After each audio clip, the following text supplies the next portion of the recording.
My name is Jocelyn and I am 33 years old. My grandpa died without leaving a will. My dad inherited the entire estate and sneered at me saying I would not get a single cent and my brother would be the next heir. Then a stranger showed up and handed me an envelope. He whispered that it was time to tell them who I really am. Before I continue this story, let me know where you are watching from in the comments below. Hit like and subscribe if you have ever had to stand up to toxic family members who underestimated your worth. The sound of the champagne cork popping echoed like a gunshot in the mahogany-paneled library. It had only been 3 hours since we watched the cemetery workers lower Grandpa Franklin into the damp earth. My black morning dress was still wet from the freezing rain, clinging uncomfortably to my skin as I stood frozen in the doorway. My father Harrison poured the bubbling liquid into 2 crystal flutes, handing one to my 35-year-old brother Cameron. They clinked their glasses together, their laughter bouncing off the walls of the massive estate my grandfather had built from the ground up. I stepped into the room, my voice trembling but loud enough to cut through their celebration. "What are you doing?" I asked, staring at the 2 men who were supposed to be grieving. "We just buried him. Have you absolutely no respect?" My father turned to me, lowering his glass. His face, usually set in lines of stern disapproval, whenever he looked at me, was flushed with triumph. "We are celebrating the future, Jocelyn," he stated flatly. "The future of this family and the future of the logistics empire. I spoke with the family attorney this morning. It seems your beloved grandfather failed to leave a proper will. He died intestate." The words hit me like a physical blow. Grandpa Franklin was the most meticulous man I had ever known. He built a regional trucking company into a nationwide logistics empire. He never left anything to chance, let alone a multi-million-dollar estate and a massive corporation. "That is impossible," I countered, stepping further onto the expensive Persian rug. "He had a legal team. He had everything planned out. We talked about the future of the company just last month." "Well, he apparently forgot to sign the right papers," my father said, waving his hand dismissively. "And under state law, as his only living son, the entire estate passes directly to me. The house, the liquid assets, and 100% ownership of the company. It is all mine now." Cameron took a loud sip of his champagne, a smug smirk stretching across his face. He leaned back against Grandpa Franklin's massive oak desk, crossing his ankles. "And as the new owner," Cameron chimed in, "Dad has decided to make some immediate executive changes to ensure the legacy continues properly. He is stepping up as chairman, and he is officially crowning me as the new chief executive officer. I am the sole heir, Jocelyn. You will not get a single cent." I stared at my brother in absolute disbelief. Cameron had never worked a full 40-hour week in his entire life. While I was pulling late nights at the office, he was flying to Miami or Aspen on the company dime, entertaining clients who mysteriously never signed any actual contracts. "You cannot be serious," I said, turning my attention back to my father. "Dad, I have been running the back-end operations of this company for the past 5 years. I built the new routing software system from scratch. I negotiated our entire union contract last spring when the drivers were ready to strike. I kept this company from going bankrupt when diesel prices skyrocketed. Cameron does not even know how to log into the payroll system." My father set his glass down hard on a side table. "Do not raise your voice to me, young lady. You are a glorified spreadsheet reader, Jocelyn. That is all you have ever been. You push papers and balance books. Cameron has the vision. He has the charisma to wine and dine the major accounts. He is the face of this operation." Vision. I repeated, my voice rising despite his warning. His vision last year was trying to buy a fleet of luxury SUVs for executives while we could barely afford maintenance on our freight trucks. I had to personally veto that purchase to keep us in the black. That was exactly the problem, my father snapped, stepping toward me. "You overstep. You always have. You forget your place in this family. Women in this family support the legacy, they do not lead it. You are supposed to be the administrative backbone, keeping things tidy so the men can steer the ship. But lately you have been acting like you own the place. Well, that stops today." The blatant sexism was not new. Growing up, I watched my father treat my mother like an accessory while treating Cameron like a prince who could do no wrong. When Cameron failed his college courses, it was the professor's fault. When I graduated at the top of my class with a degree in corporate restructuring, it was treated as a nice little hobby until I found a husband. I had spent my entire adult life trying to prove my worth to a man who fundamentally believed my gender disqualified me from leadership. Just then, the library doors swung open wider, and my mother, Patricia, walked in. She was still wearing her black designer funeral dress, but she had already reapplied her bright red lipstick. She held a glass of white wine in one hand and her phone in the other. "There you are, Jocelyn," my mother said, not an ounce of grief on her face. "I was just looking for you. Since your father is restructuring the company, we need to talk about your compensation package." I turned to her, desperately hoping for a sliver of maternal support. "Mom, they are handing the entire company to Cameron. He is going to ruin everything Grandpa built." "Do not be dramatic," my mother sighed, taking a sip of her wine. "Your brother is going to do a wonderful job. He has natural leadership skills.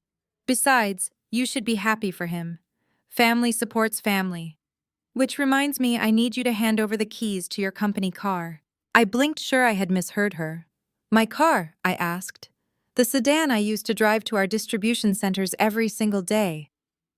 "Yes," my mother said casually. "Cameron's new girlfriend needs a reliable vehicle. Her lease is up, and since Cameron is the CEO, now his partner needs to reflect the family's status. You can take the bus to the office or buy a used car with your own savings. You have no husband or kids to spend your money on anyway, so I am sure you have plenty tucked away." I stood completely paralyzed by the sheer audacity of her demand. They were not just taking my rightful promotion. They were not just erasing 5 years of my grueling hard work. They were stripping me of my dignity, trying to humiliate me into submission. They wanted me to hand over the keys of the car I earned, so my brother's flavor of the month girlfriend could drive around in luxury. Cameron chuckled from the desk, tossing his own keys in the air and catching them. "Come on, Jocelyn, do not make this difficult. Just hand them over and maybe I will let you keep your little administrative job. I will even give you a modest cost of living raise next year if you behave yourself and remember who the boss is." "I am not working for you, Cameron," I said, my voice dropping to a cold, steady register. "I would rather dig ditches than watch you destroy this company from the inside out." "Good," Cameron sneered, standing up from the desk. "Because my first act as CEO is cleaning house.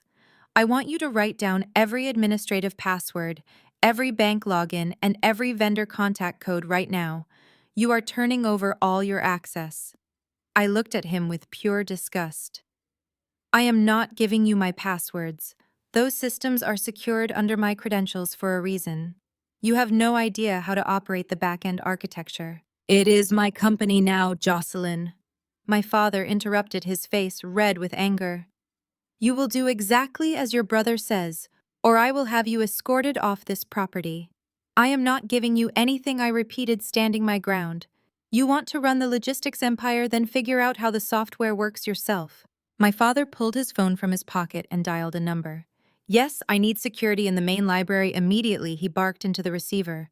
"My daughter is trespassing and needs to be escorted out." He hung up the phone and glared at me. "You brought this on yourself, Jocelyn. You always had to be the difficult one." I did not wait for the security guards to arrive. The very guards I had personally interviewed and hired a year ago when we upgraded the estate perimeter. I turned around and walked out of the library, my chest tight with a mixture of profound grief for my grandfather and burning rage at my family. I walked up the grand sweeping staircase to my bedroom and packed only what belonged to me. My personal laptop, a few changes of clothes, and the small wooden music box my grandfather had given me when I was 10 years old. By the time I came back downstairs, 2 security guards were waiting awkwardly in the foyer. They looked deeply uncomfortable, recognizing me as the person who signed their paychecks. I gave them a small, sad smile and walked out the heavy oak front doors without saying a word. The freezing rain was still coming down in sheets, turning the massive driveway of the estate into a slick gray mirror. I pulled my coat tighter around my shoulders, shivering as the cold water soaked through my thin morning clothes. I had nowhere to go.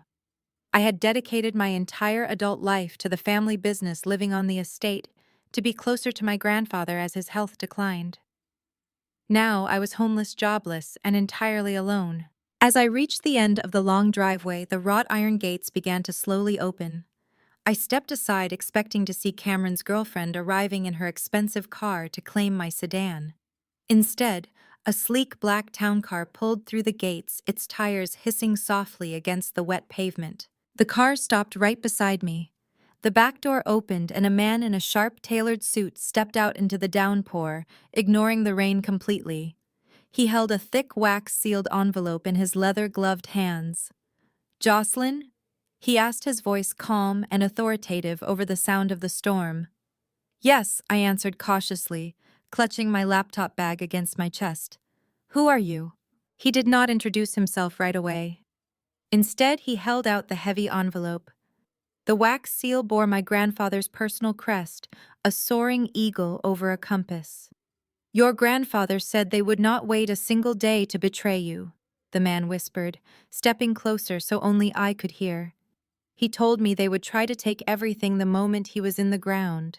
He was right. I took the envelope, my hands shaking from the cold and the shock.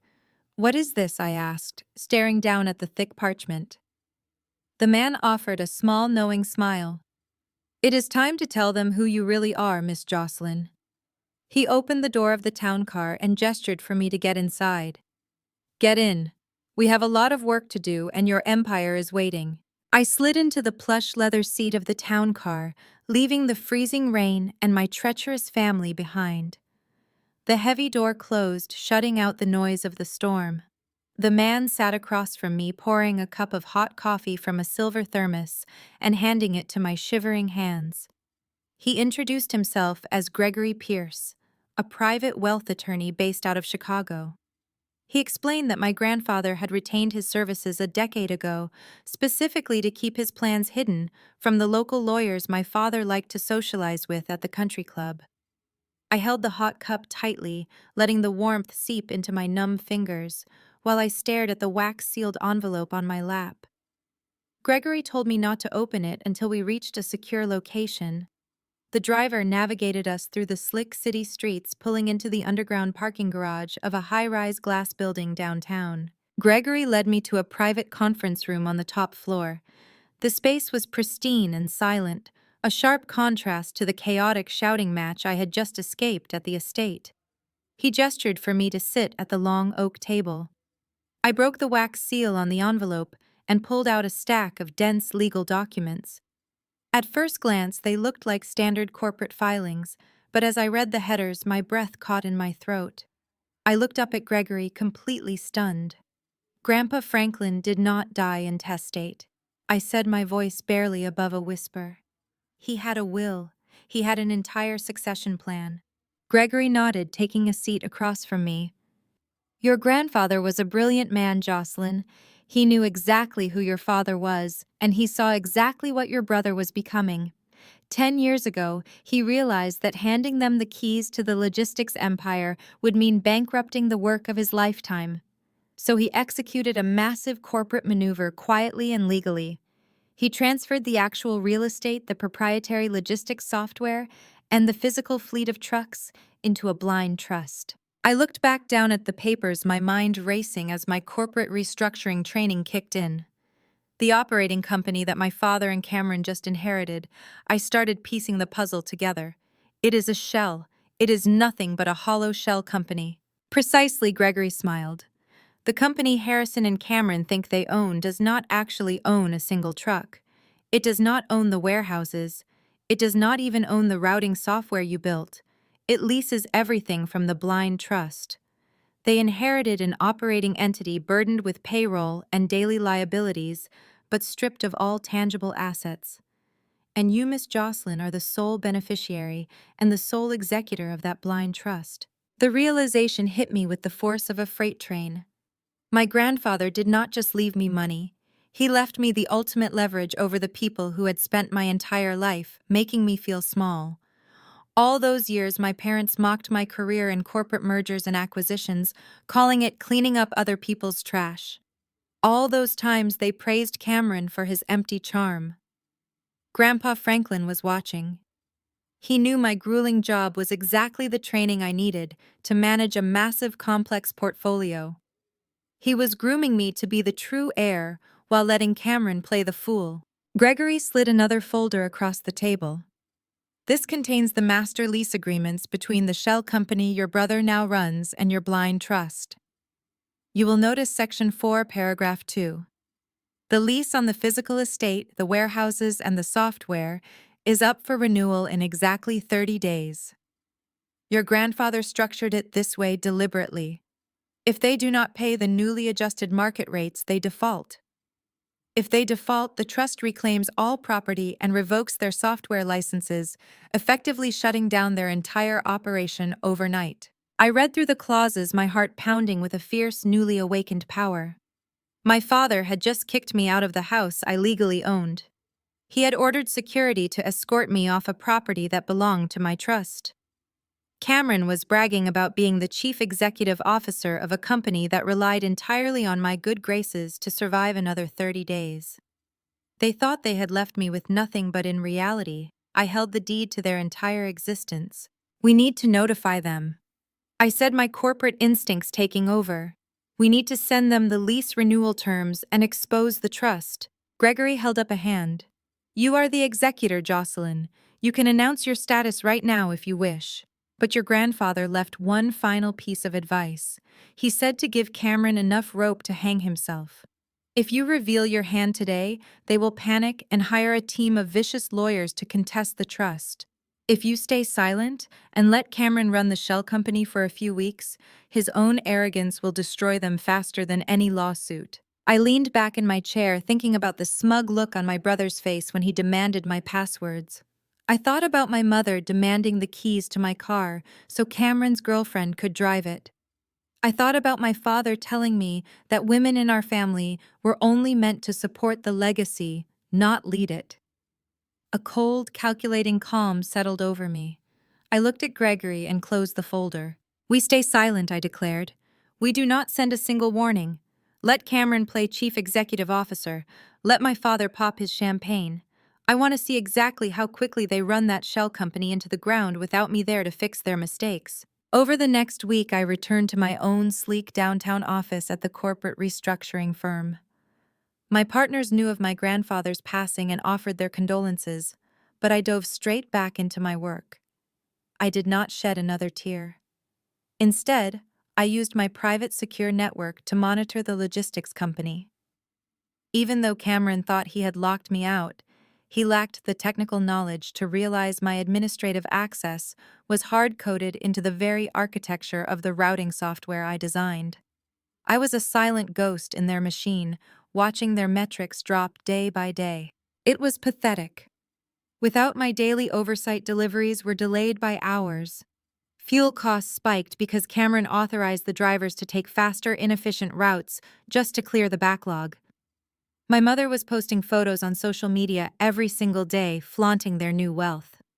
She showed off designer handbags, luxury spa days, and lavish dinners at exclusive country clubs.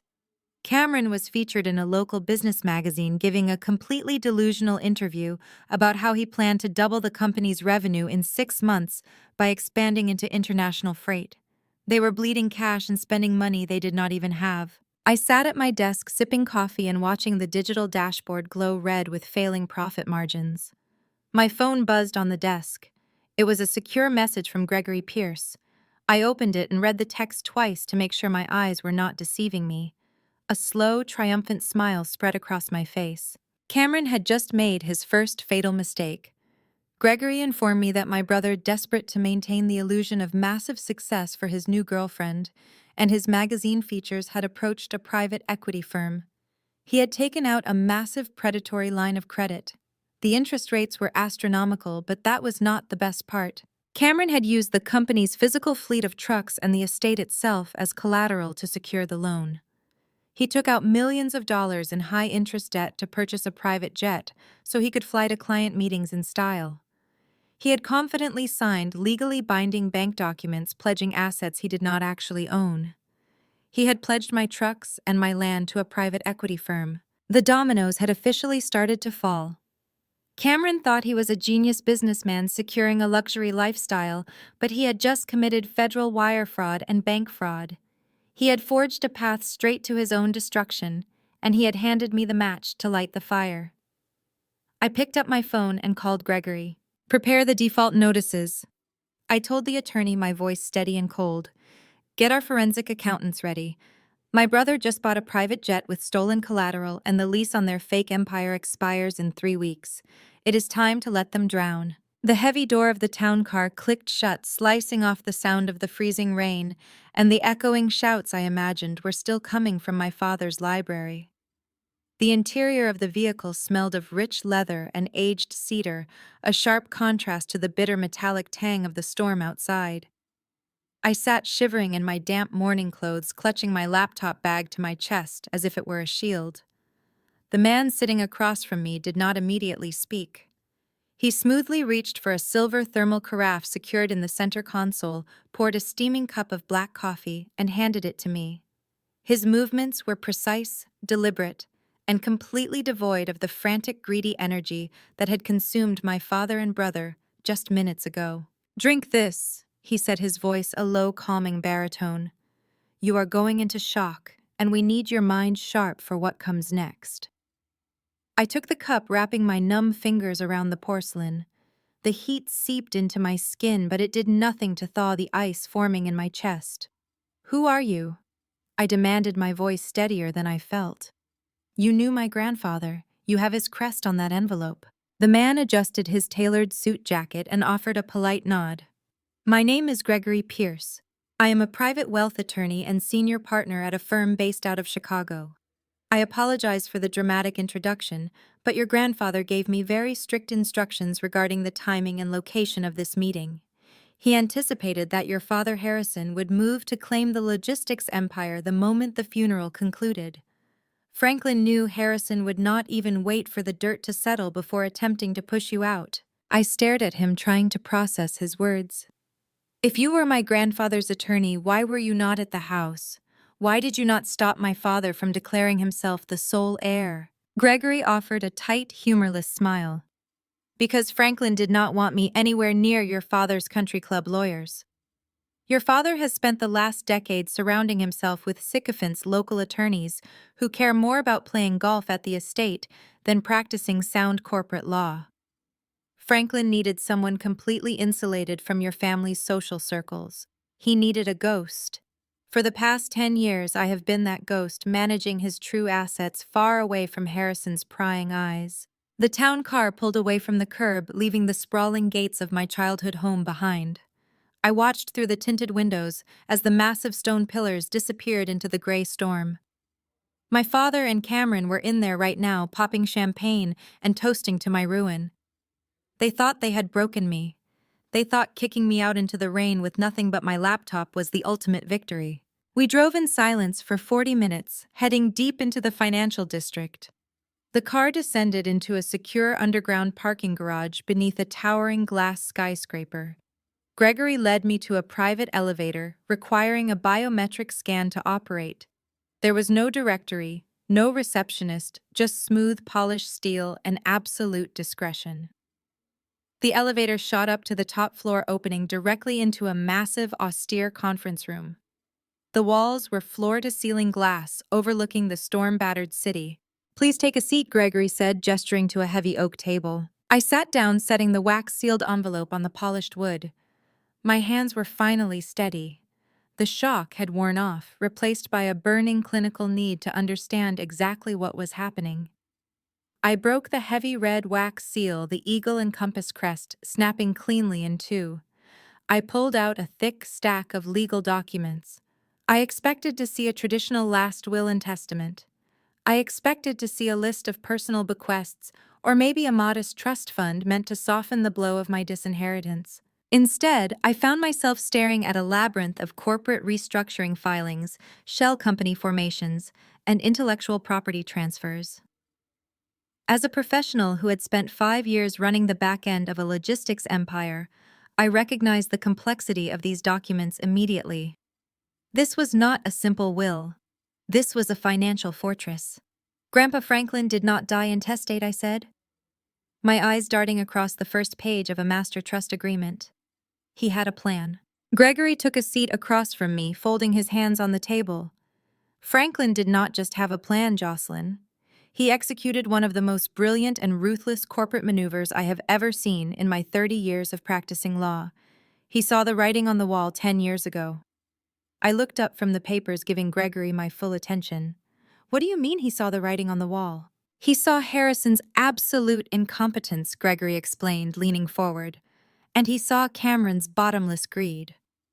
Franklin knew that if he simply handed over the logistics company to your father, the business would be bankrupt within a year. Your father lacks the discipline to manage fluctuating profit margins, and Cameron lacks the intelligence to comprehend basic supply chain mechanics. Franklin watched Cameron treat the company accounts like a personal piggy bank, and he watched Harrison enable that destructive behavior. But more importantly, Franklin watched you. Me, I asked, the word catching in my throat. Yes, you, Gregory said, his eyes softening slightly. He watched you quietly fix their mistakes. He watched you build the routing software from scratch, saving the company millions in fuel costs. He watched you handle the union negotiations while your brother was sleeping off a hangover in Miami. Franklin knew that women in your family were traditionally sidelined. He knew your father would never allow you to officially take the helm. So Franklin decided to build a new ship entirely, and he made sure you were the only one with the keys. I turned back to the documents, flipping through the heavy pages of legal jargon. My mind raced as I began to piece together the architecture of what my grandfather had built. The dates on these transfers go back a full decade, I noted, tracing my finger along a property deed. He transferred the physical real estate, the warehouses, the distribution centers, even the primary family estate. He moved all of it out of the main logistics corporation. Exactly, Gregory said. But he did not stop at real estate. Read the next section regarding the fleet. I turned the page and gasped. The trucks! He transferred the ownership titles of every single freight truck, every delivery van, every piece of heavy machinery. And the software, I realized, flipping frantically to the intellectual property section. The proprietary routing code, I wrote. He carved out the intellectual property rights and transferred the holding licenses. Gregory nodded, a sharp glint of satisfaction in his eyes. 10 years ago, your grandfather quietly, systematically, and legally stripped the main logistics corporation of every single tangible asset it possessed. He moved the land, the vehicles, and the intellectual property into an impenetrable blind trust. So what did my father and brother just inherit? I asked, my mind struggling to grasp the sheer magnitude of the trap my grandfather had laid. They inherited a ghost, Gregory replied coolly. The logistics company that Harrison now owns and that Cameron is currently acting as chief executive officer of is nothing but a hollow operating shell. It owns absolutely nothing. It is a paper entity burdened with all the liabilities, all the payroll responsibilities, and all the daily operational risks. It functions solely by leasing the trucks, the warehouses, and the software from the blind trust. The genius of the maneuver washed over me, leaving me speechless. My father and brother thought they were sitting on a billion-dollar empire. They were currently celebrating their absolute power and wealth. But in reality, they were just middle managers of a bankrupt shell, leasing their entire existence from a trust they did not even know existed. And who controls the blind trust, I asked, though I already knew the answer. The heavy weight of the documents in my hands told me everything. Gregory reached across the table and tapped the final page of the master agreement. You do, Jocelyn. You are the sole beneficiary and the sole executor of the Franklin Blind Trust. Every truck your brother claims to own belongs to you. Every warehouse your father thinks he controls is your property. Even the mahogany library where they just kicked you out into the rain is legally deeded to your trust. You are their landlord. You are their creditor. You hold the leash to their entire fake empire. I stared at my name typed boldly across the executor's signature line. For years I had endured their mockery. I had swallowed their insults when they called my hard work cleaning up other people's trash. I had let them treat me like a disposable, glorified assistant. But Grandpa Franklin had seen my worth. He had used my skills to arm me with the ultimate weapon. I am not just an heir, I whispered, the realization settling into my bones like iron. I am the owner. Gregory smiled, sliding a sleek silver pen across the table toward me. Yes, you are, and it is entirely up to you how you want to collect your rent. I picked up the heavy silver pen Gregory offered. The cool metal felt solid against my skin, grounding me in the reality of what was happening. I did not hesitate. I pressed the tip to the signature line and signed my name, claiming my rightful place not as an heir, but as the absolute owner of the Franklin Blind Trust. Gregory neatly gathered the documents and slipped them into a secure leather portfolio. He then pulled out a secondary, much thinner folder and placed it squarely in front of me. This contained the operational mechanics, the actual trap my grandfather had set. I opened it and scanned the summary pages. My years of grueling corporate restructuring work made the complex financial jargon read like a simple children's book. I saw the master lease agreements, the intellectual property licensing contracts, and the real estate covenants. Everything Harrison and Cameron needed to operate the logistics company was tied to these heavily regulated contracts. For the past 5 years, my father and brother had relentlessly mocked my career. They laughed at my long hours reviewing merger and acquisition portfolios.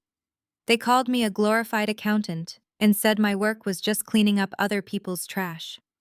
They genuinely believed that true corporate power came from drinking scotch with clients and playing golf on Tuesday afternoons. They were so blinded by their own arrogance that they never realized what Grandpa Franklin was actually doing. He was not ignoring me while he let them play executives. He was forging me into a weapon. He knew that to manage a blind trust of this magnitude, to enforce these ruthless leasing structures, and to outmaneuver greedy men, I needed to understand the deep, intricate architecture of corporate finance. He pushed me into that demanding career because he was preparing me to hold the keys to the kingdom. My so-called worthless spreadsheet reading was exactly the training required to execute his final masterstroke. I traced a finger over the licensing agreement for the proprietary routing software. I had built that software architecture from nothing, optimizing routes that saved the company millions in fuel and overtime. Cameron had demanded the passwords just hours ago, believing he could simply take over. But looking at this contract, I realized the software did not belong to the operating company. It belonged to me. Gregory tapped a specific paragraph on the second page. Your grandfather timed this impeccably, Jocelyn, he said, his voice dropping to a serious professional register. The master lease agreement, governing the physical estate, the warehouse network, and the routing software, does not run indefinitely. It operates on a strict 5-year renewal cycle. I looked at the dates and felt a sharp thrill of anticipation. The renewal is up in exactly 30 days, I noted, doing the quick mental math. Precisely, Gregory confirmed. And according to the stipulations your grandfather embedded in the trust, the renewal requires the operating company to agree to newly adjusted market rates. For the past decade, Franklin kept the lease rates artificially low to ensure the operating company remained profitable while he was alive. But upon his death, the trust automatically recalculates the leases to reflect current maximum market value. I reviewed the adjusted figures. The new financial burden was staggering.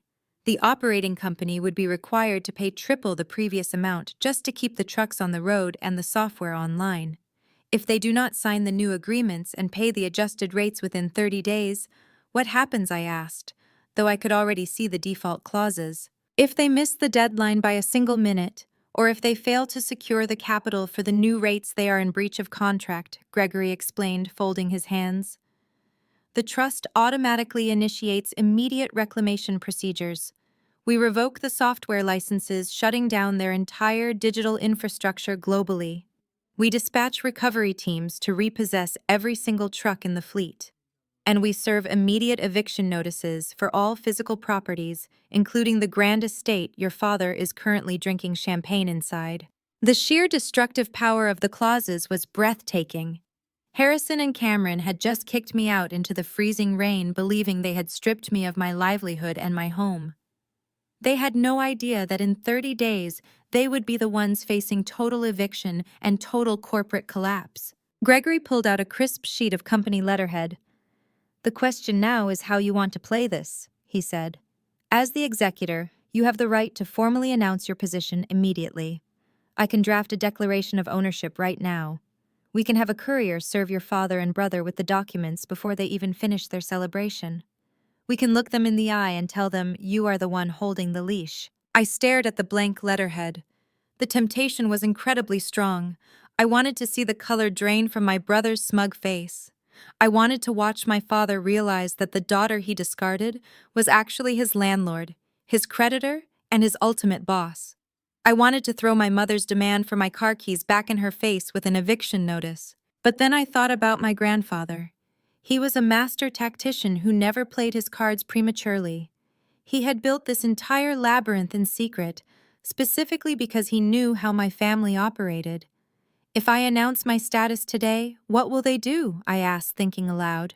Gregory leaned back, analyzing the scenario. "They will panic. Harrison will hire the most aggressive litigators in the city.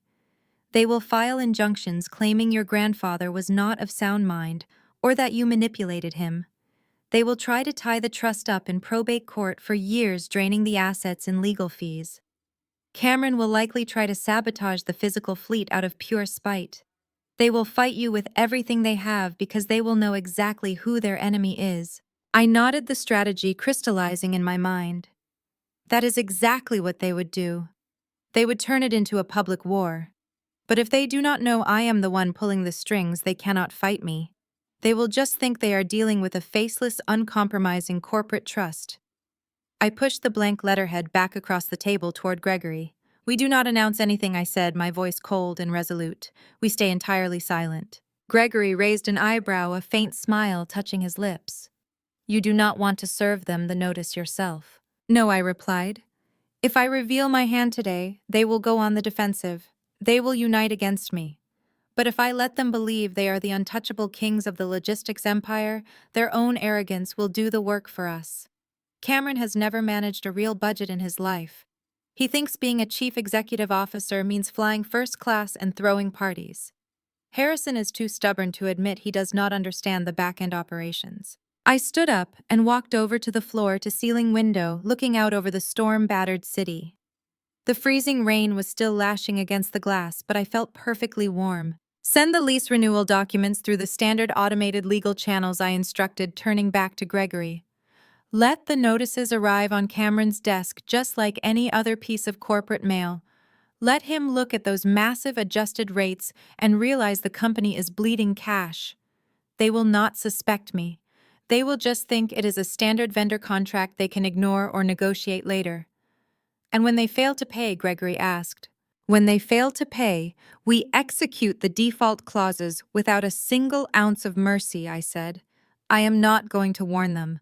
I am not going to give them a chance to prepare. I am going to let my brother play boss.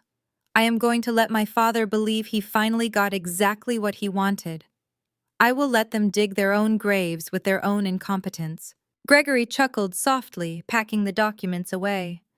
"Your grandfather was right about you, Jocelyn. You have his exact strategic mind.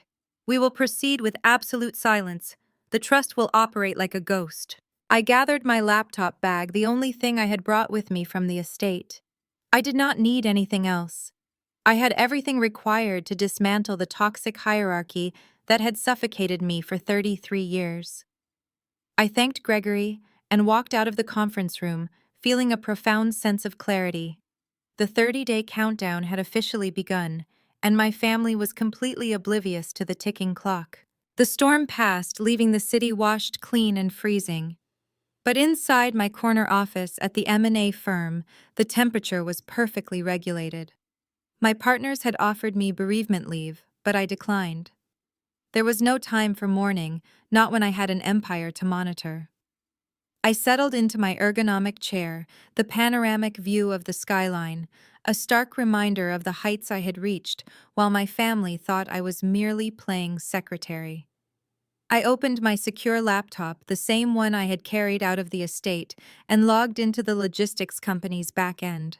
The dashboard blinked to life, its familiar green and blue metrics, reflecting the steady pulse of the operation I had built. For the first 3 days, the numbers held steady.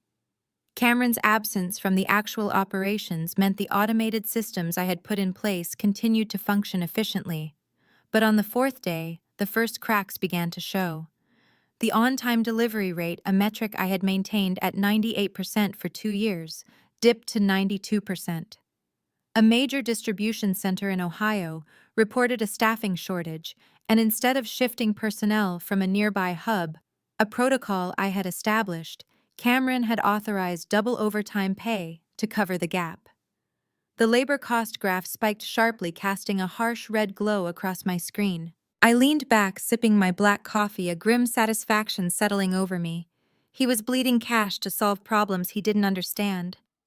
I watched the fuel expenditure metrics climb as trucks idled longer, waiting for clearance codes Cameron had failed to generate. Customer complaint logs, usually a trickle, became a steady stream. My father, the supposed chairman, was nowhere to be seen in the digital footprint. He was likely too busy receiving condolences and playing the grieving son to notice the ship was taking on water. They were operating on the assumption that the company ran itself, an illusion I had carefully maintained by working 16-hour days. The silence from the estate was deafening. Neither Harrison nor Cameron had attempted to contact me. No text, no email, no demand for the passwords they had so desperately wanted. They were too proud, or perhaps too ignorant, to realize they were driving blind. I spent my days analyzing corporate acquisitions for my firm, and my evenings dissecting my family's rapid operational failure. It was a fascinating case study in hubris. By the end of the second week, the situation escalated from minor inefficiencies to systemic breakdowns. A key contract with a national retail chain was flagged for review due to missed delivery windows. The penalty clauses I had negotiated to be lenient were now being triggered, draining their liquid capital. I watched the accounts payable ledger swell as vendor invoices piled up unpaid. Cameron, it seemed, was prioritizing vendor payments based on who complained the loudest rather than who held the most critical contracts. My phone vibrated on the desk, shattering the quiet hum of the office. It was a secure message from Gregory Pierce. I opened it, expecting a routine update on the trust administration. Instead, the text was brief and urgent.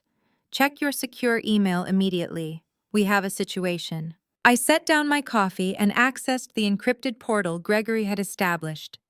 There was a single file attached labeled Urgent Capital Expenditure. I opened the document, my eyes scanning the dense financial data. It was a credit inquiry report flagged by the trust's monitoring software. Cameron had approached Apex Capital, a private equity firm known for predatory lending practices. He had applied for a massive line of credit. The principal amount was staggering enough to cover the operating company's payroll for a decade. But it was the stated purpose of the loan that made my jaw drop. He was not securing funds to stabilize the failing logistics network or to cover the mounting vendor invoices. He was borrowing millions of dollars to purchase a Gulfstream private jet. I read the loan application details carefully. Cameron had cited the need for executive travel to secure international freight contracts, a pipe dream he had boasted about in his recent magazine interview. He was attempting to buy a symbol of wealth he hadn't earned using money he didn't have to impress people who didn't care. It was the ultimate manifestation of his delusion. But the true disaster lay in the collateral section. To secure the predatory loan, Cameron had pledged the company's assets. He had listed the physical fleet of trucks, the network of warehouses, and the primary family estate as collateral. He had confidently signed legally binding bank documents promising assets that belonged entirely to the blind trust. My mind raced, processing the implications. Cameron had just committed federal wire fraud and bank fraud. He was attempting to leverage property he did not own to secure a luxury asset for his personal use. The private equity firm, blinded by the Franklin name and the apparent size of the logistics operation, had likely fast-tracked the approval process without conducting deep due diligence on the asset ownership structures. The dominoes had not just started to fall, they had been violently kicked over. Cameron's arrogance had blinded him to the basic tenets of corporate governance.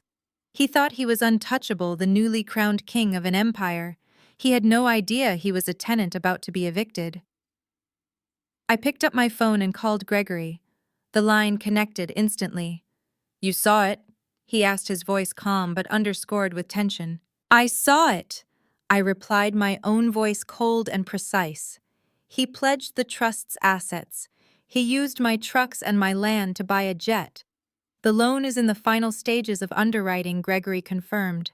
Apex Capital is notoriously aggressive. They will push the funding through quickly to lock in those exorbitant interest rates. Let them... I said, the strategy forming instantly. We don't stop the loan, Gregory. We let him take the money. Gregory paused, a rare moment of hesitation from the seasoned attorney. Jocelyn, if he secures that loan and defaults, Apex Capital will attempt to seize the collateral. It will create a massive legal entanglement for the trust. Apex Capital is aggressive, but they aren't stupid, I countered. When they try to seize the assets, they will discover the blind trust. They will realize Cameron defrauded them. The resulting legal battle won't be between the trust and Apex. It will be between Apex and Cameron. He is personally signing those guarantees. We let him take the rope, Gregory. We let him tie the knot. I heard a soft chuckle over the line. Your grandfather's ruthlessness is alive and well, I see. We proceed with silence then. Absolute silence, I affirmed. We do not intervene. We simply prepare the default notices for the lease renewals. When the 30 days are up, we execute the eviction. Cameron will have to explain to a private equity firm why the assets he pledged are suddenly being repossessed by a blind trust he didn't know existed. I ended the call and looked back at the dashboard. The red metrics glowed like warning beacons, but I felt no anxiety. The trap was set, and my brother had just walked willingly into the jaws. The countdown to their ruin was accelerating, and I was going to watch every single second of it.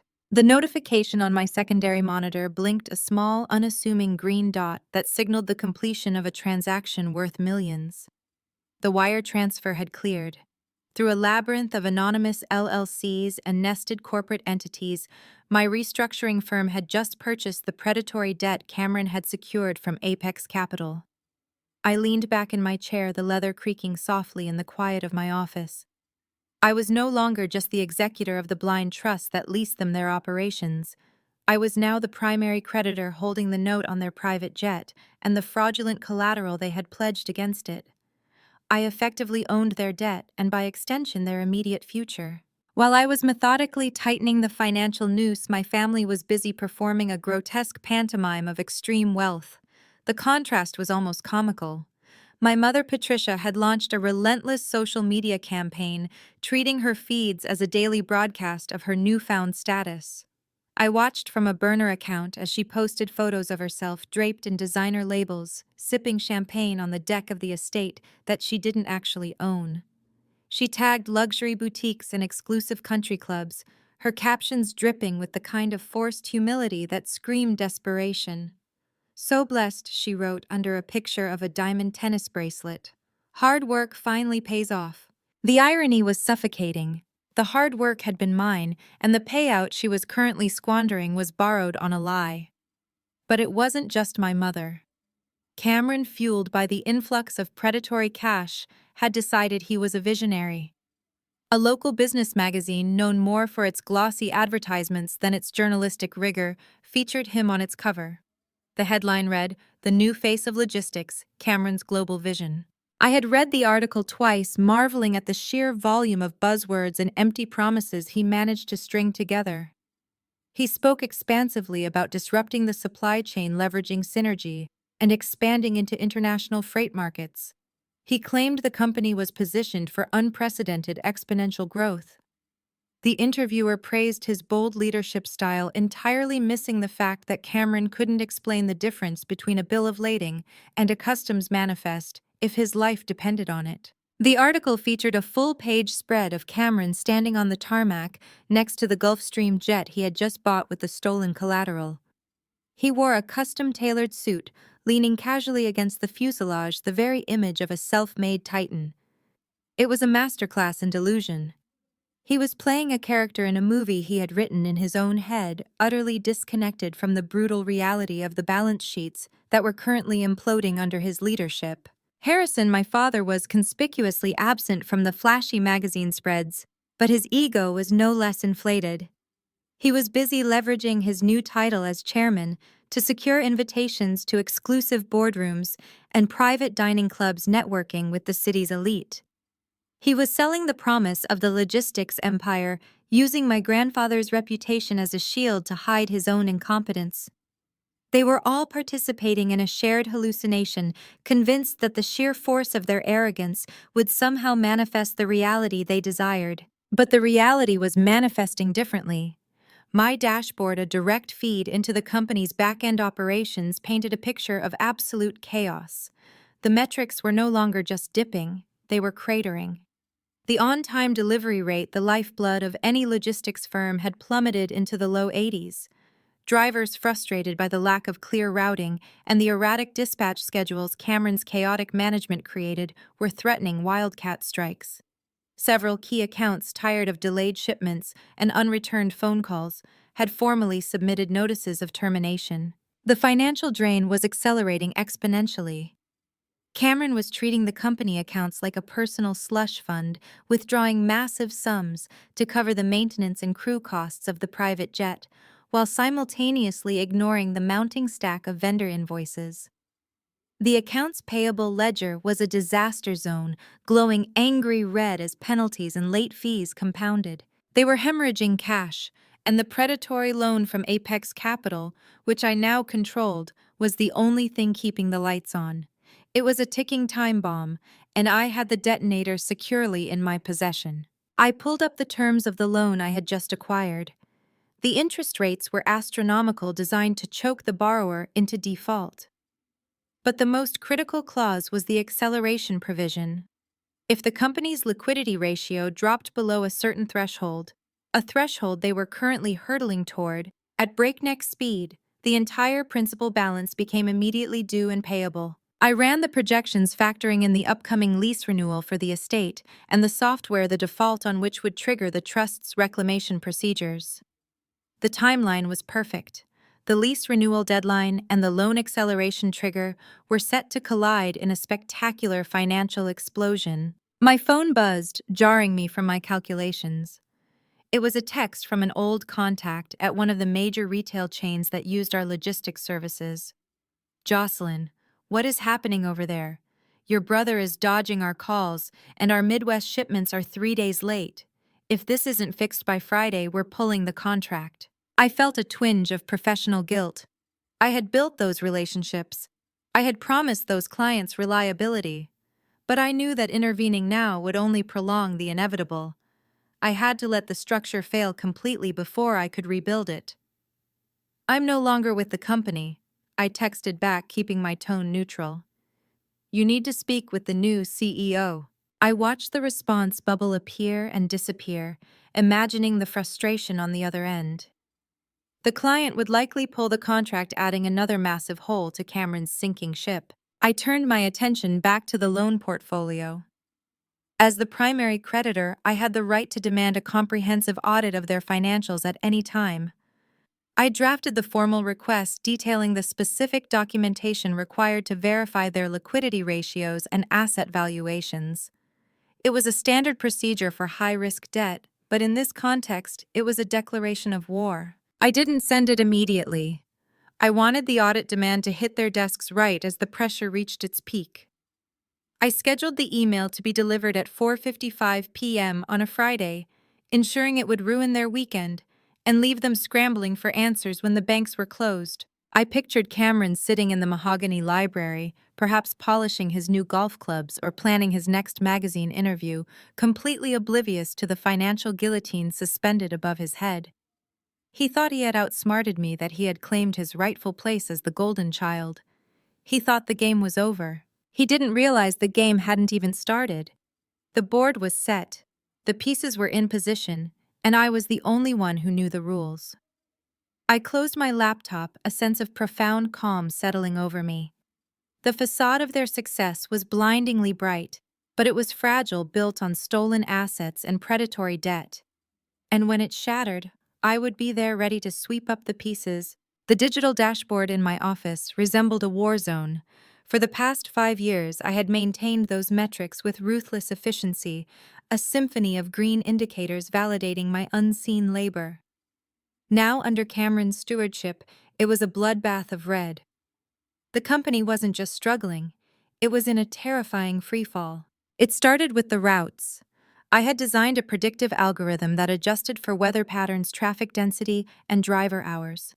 Cameron, thinking he was optimizing efficiency, disabled the algorithm and instituted blanket regional schedules.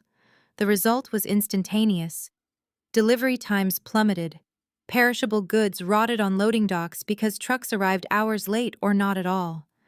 Our key account with a national grocery chain, a contract I had personally negotiated, hit a critical service level breach. The penalty clauses I had carefully structured were now activating, draining hundreds of thousands of dollars from the operating account directly into the client's pockets. Then came payroll.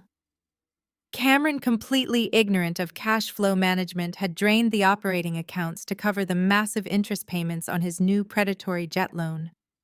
When Friday arrived, the automated clearinghouse transfers bounced. 500 truck drivers, warehouse workers, and administrative staff checked their bank accounts and found nothing. The fallout was spectacular. The drivers, already frustrated by the chaotic new routing system, immediately organized a wildcat strike. By Monday morning, 60% of the fleet was parked. Distribution centers ground to a halt. The customer service lines, which Cameron had outsourced to a cheaper overseas firm to cut costs, were completely overwhelmed by angry clients demanding their freight. I watched it all unfold from my pristine office, sipping coffee, as the empire my father had so proudly claimed burned to the ground. They were bleeding cash at an exponential rate. The operating shell company was effectively insolvent. My phone chimed with a secure message from Gregory. "Harrison is making moves. He just walked into First National Bank. He's trying to secure an emergency commercial loan." I smiled a cold, clinical expression. "Let me know the moment they run the title search." I knew exactly what Harrison was attempting. He was panicking. The bounced payroll and the striking drivers were public relations nightmares he couldn't ignore or delegate to Cameron. He needed cash, and he needed it immediately. With the operating company's credit shot, he was resorting to the only tangible asset he thought he controlled: the physical estate. He was trying to leverage the family mansion, the warehouses, and the land to secure a bailout loan. He walked into that bank confident in his status as the patriarch of a wealthy family. He sat across from a loan officer, likely expecting a simple signature and a quick transfer of funds. He had no idea he was a tenant trying to mortgage his landlord's property. Gregory's message arrived an hour later. "Title search complete.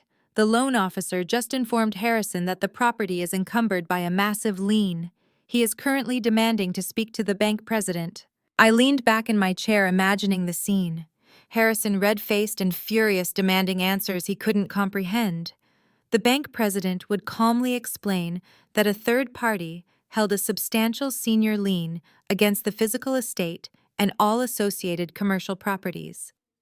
That third party, shielded by layers of anonymous corporate entities, was my restructuring firm. I had bought up Cameron's predatory debt, consolidating the loans and securing them directly against the physical assets held in the blind trust. Harrison was trapped. He couldn't borrow against the property because it was already leveraged to the hilt, and he couldn't access the trust that actually owned it. The shell company was choking the debt, was crushing them, and they had absolutely no liquidity. The realization must have been terrifying for a man who had built his entire identity on financial superiority. He had spent his life believing he controlled the narrative, that he was the master of his domain. Now he was discovering that his domain was a mirage, and someone else held the deed. For 3 days, I monitored the escalating crisis. The local business news caught wind of the striking drivers and the missed deliveries. The glowing article featuring Cameron and his private jet felt like a distant, embarrassing memory as reports of corporate mismanagement began to surface. Patricia's social media feeds went abruptly silent. The lavish shopping sprees and champagne toasts were replaced by conspicuous absence. The illusion was shattering. Then the inevitable happened. My phone rang. It was Harrison's private cell number. I let it ring 4 times before answering, my voice smooth and professional. "Jocelyn speaking." "Jocelyn," Harrison said, his voice tight, lacking its usual booming authority. He sounded older, diminished. We have a situation. A situation? I asked, feigning mild curiosity. I thought Cameron was handling the executive transitions. Cameron has encountered some unforeseen market turbulence. Harrison hedged, refusing to admit his golden child's catastrophic failure. There are some liquidity issues, temporary cash flow constraints. That sounds unfortunate, I replied, typing an email to my team while I spoke. But I'm not sure how I can help. You made it very clear that my services were no longer required. This isn't about your administrative job, Harrison snapped, a flash of his old arrogance surfacing. This is a family matter. We need to convene. A family meeting. Tomorrow morning at the estate library. I paused, letting the silence stretch just long enough to make him uncomfortable. A family meeting. To discuss temporary cash flow constraints. Patricia left you a voicemail. He continued, rushing through the details. It's just a minor hurdle. We need you to come out to the estate. It's time to put aside our differences and act like a family. I ended the call and checked my personal voicemail. Patricia's message was exactly as I expected, manipulative, condescending, and steeped in entitlement. Jocelyn, darling, her recorded voice purred. Your brother hit a tiny bump. The bank is being unreasonable about a short-term loan. Since you have no husband or kids to spend your savings on, we expect you to co-sign a personal liability loan to float the company for a few weeks. It's what families do. We'll see you tomorrow at 10. They were unbelievable. They had kicked me out into the freezing rain, mocked my career, and stolen my promotion. Now, facing total ruin, they expected me to empty my savings and leverage my personal credit to save them. They still believed I was the dutiful, desperate daughter who would sacrifice herself to maintain their lifestyle. They thought they were summoning a scapegoat to bleed dry. They didn't know they were inviting their executioner into the boardroom. I dialed Gregory Pierce. The family meeting is set for tomorrow morning at the estate, 10 o'clock. Excellent, Gregory replied. I assume you want the full package prepared. Everything, I confirmed. The master lease agreements, the default notices, the asset transfer deeds, and the documentation for the predatory debt I purchased. Have the eviction notices drafted and ready for signature. They will be expecting you to bring a checkbook, Gregory noted. I said, a grim smile forming. But I'm not writing a check. I'm calling in a debt. I want every single document notarized and ready for presentation. They want a family meeting to discuss the legacy. It's time I showed them exactly who owns it. I hung up the phone with Gregory and let the silence of my office wash over me. The digital dashboard on my monitors was still flashing red warning signs of the company's impending collapse. Harrison and Patricia thought they were reeling me back into their web of control.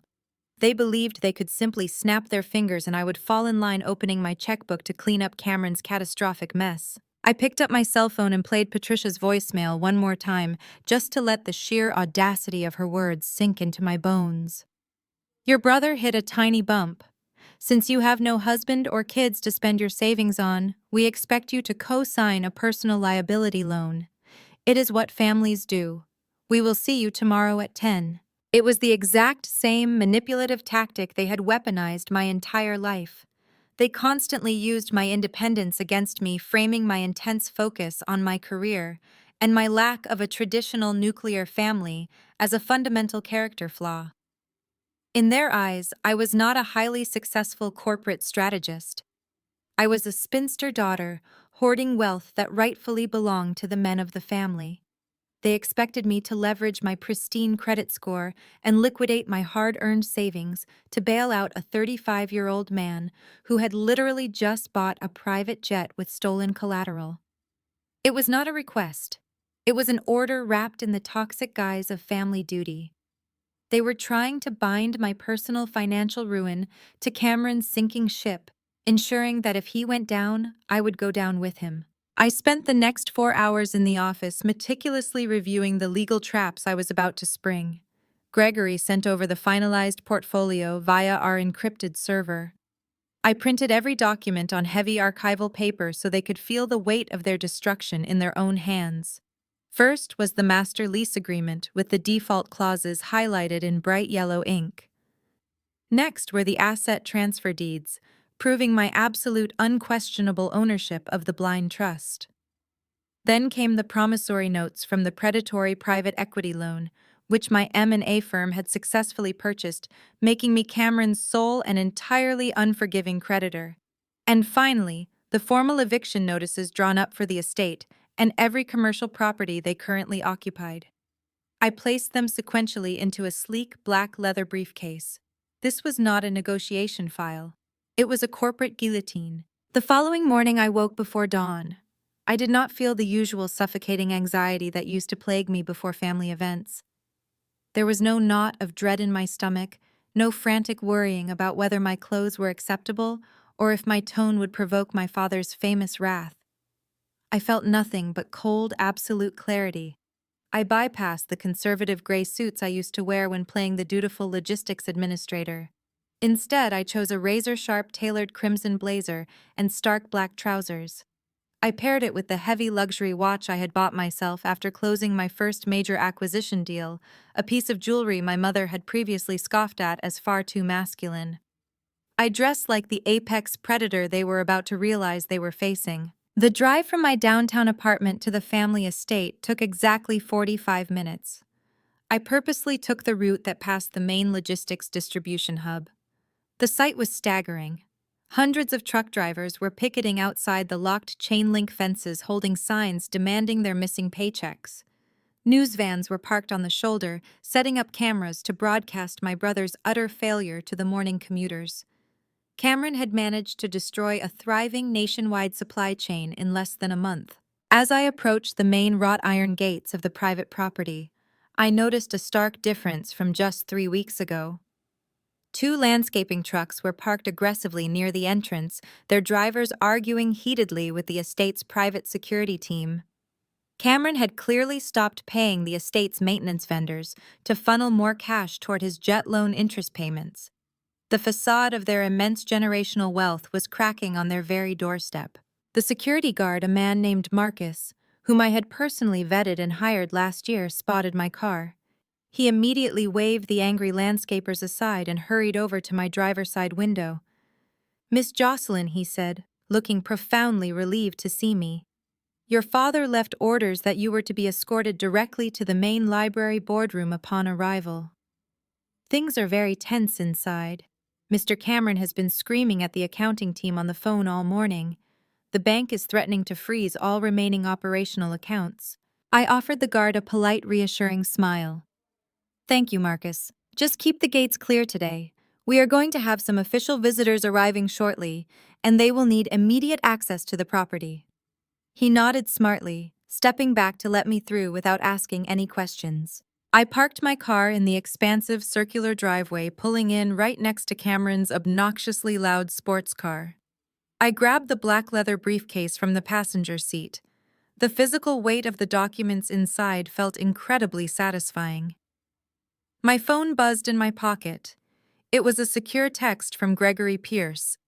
"My team and I are positioned 3 miles away, awaiting your signal to breach the perimeter and secure the premises."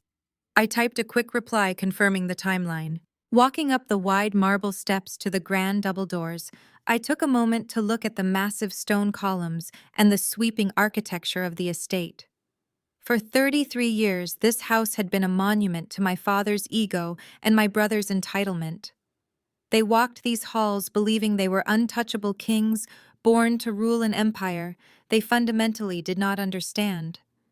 They had kicked me out of these very doors in the freezing rain, convinced they had stripped me of my legacy and forced me into submission. I did not bother to knock. I pushed the heavy oak doors open and stepped into the grand foyer. The house was dead silent, a sharp contrast to the usual bustling energy of the domestic staff. Cameron had likely furloughed the housekeepers and catering staff to save cash. I could hear the faint sound of my father's voice echoing down the long marble hallway, originating from the mahogany library they had converted into a makeshift boardroom.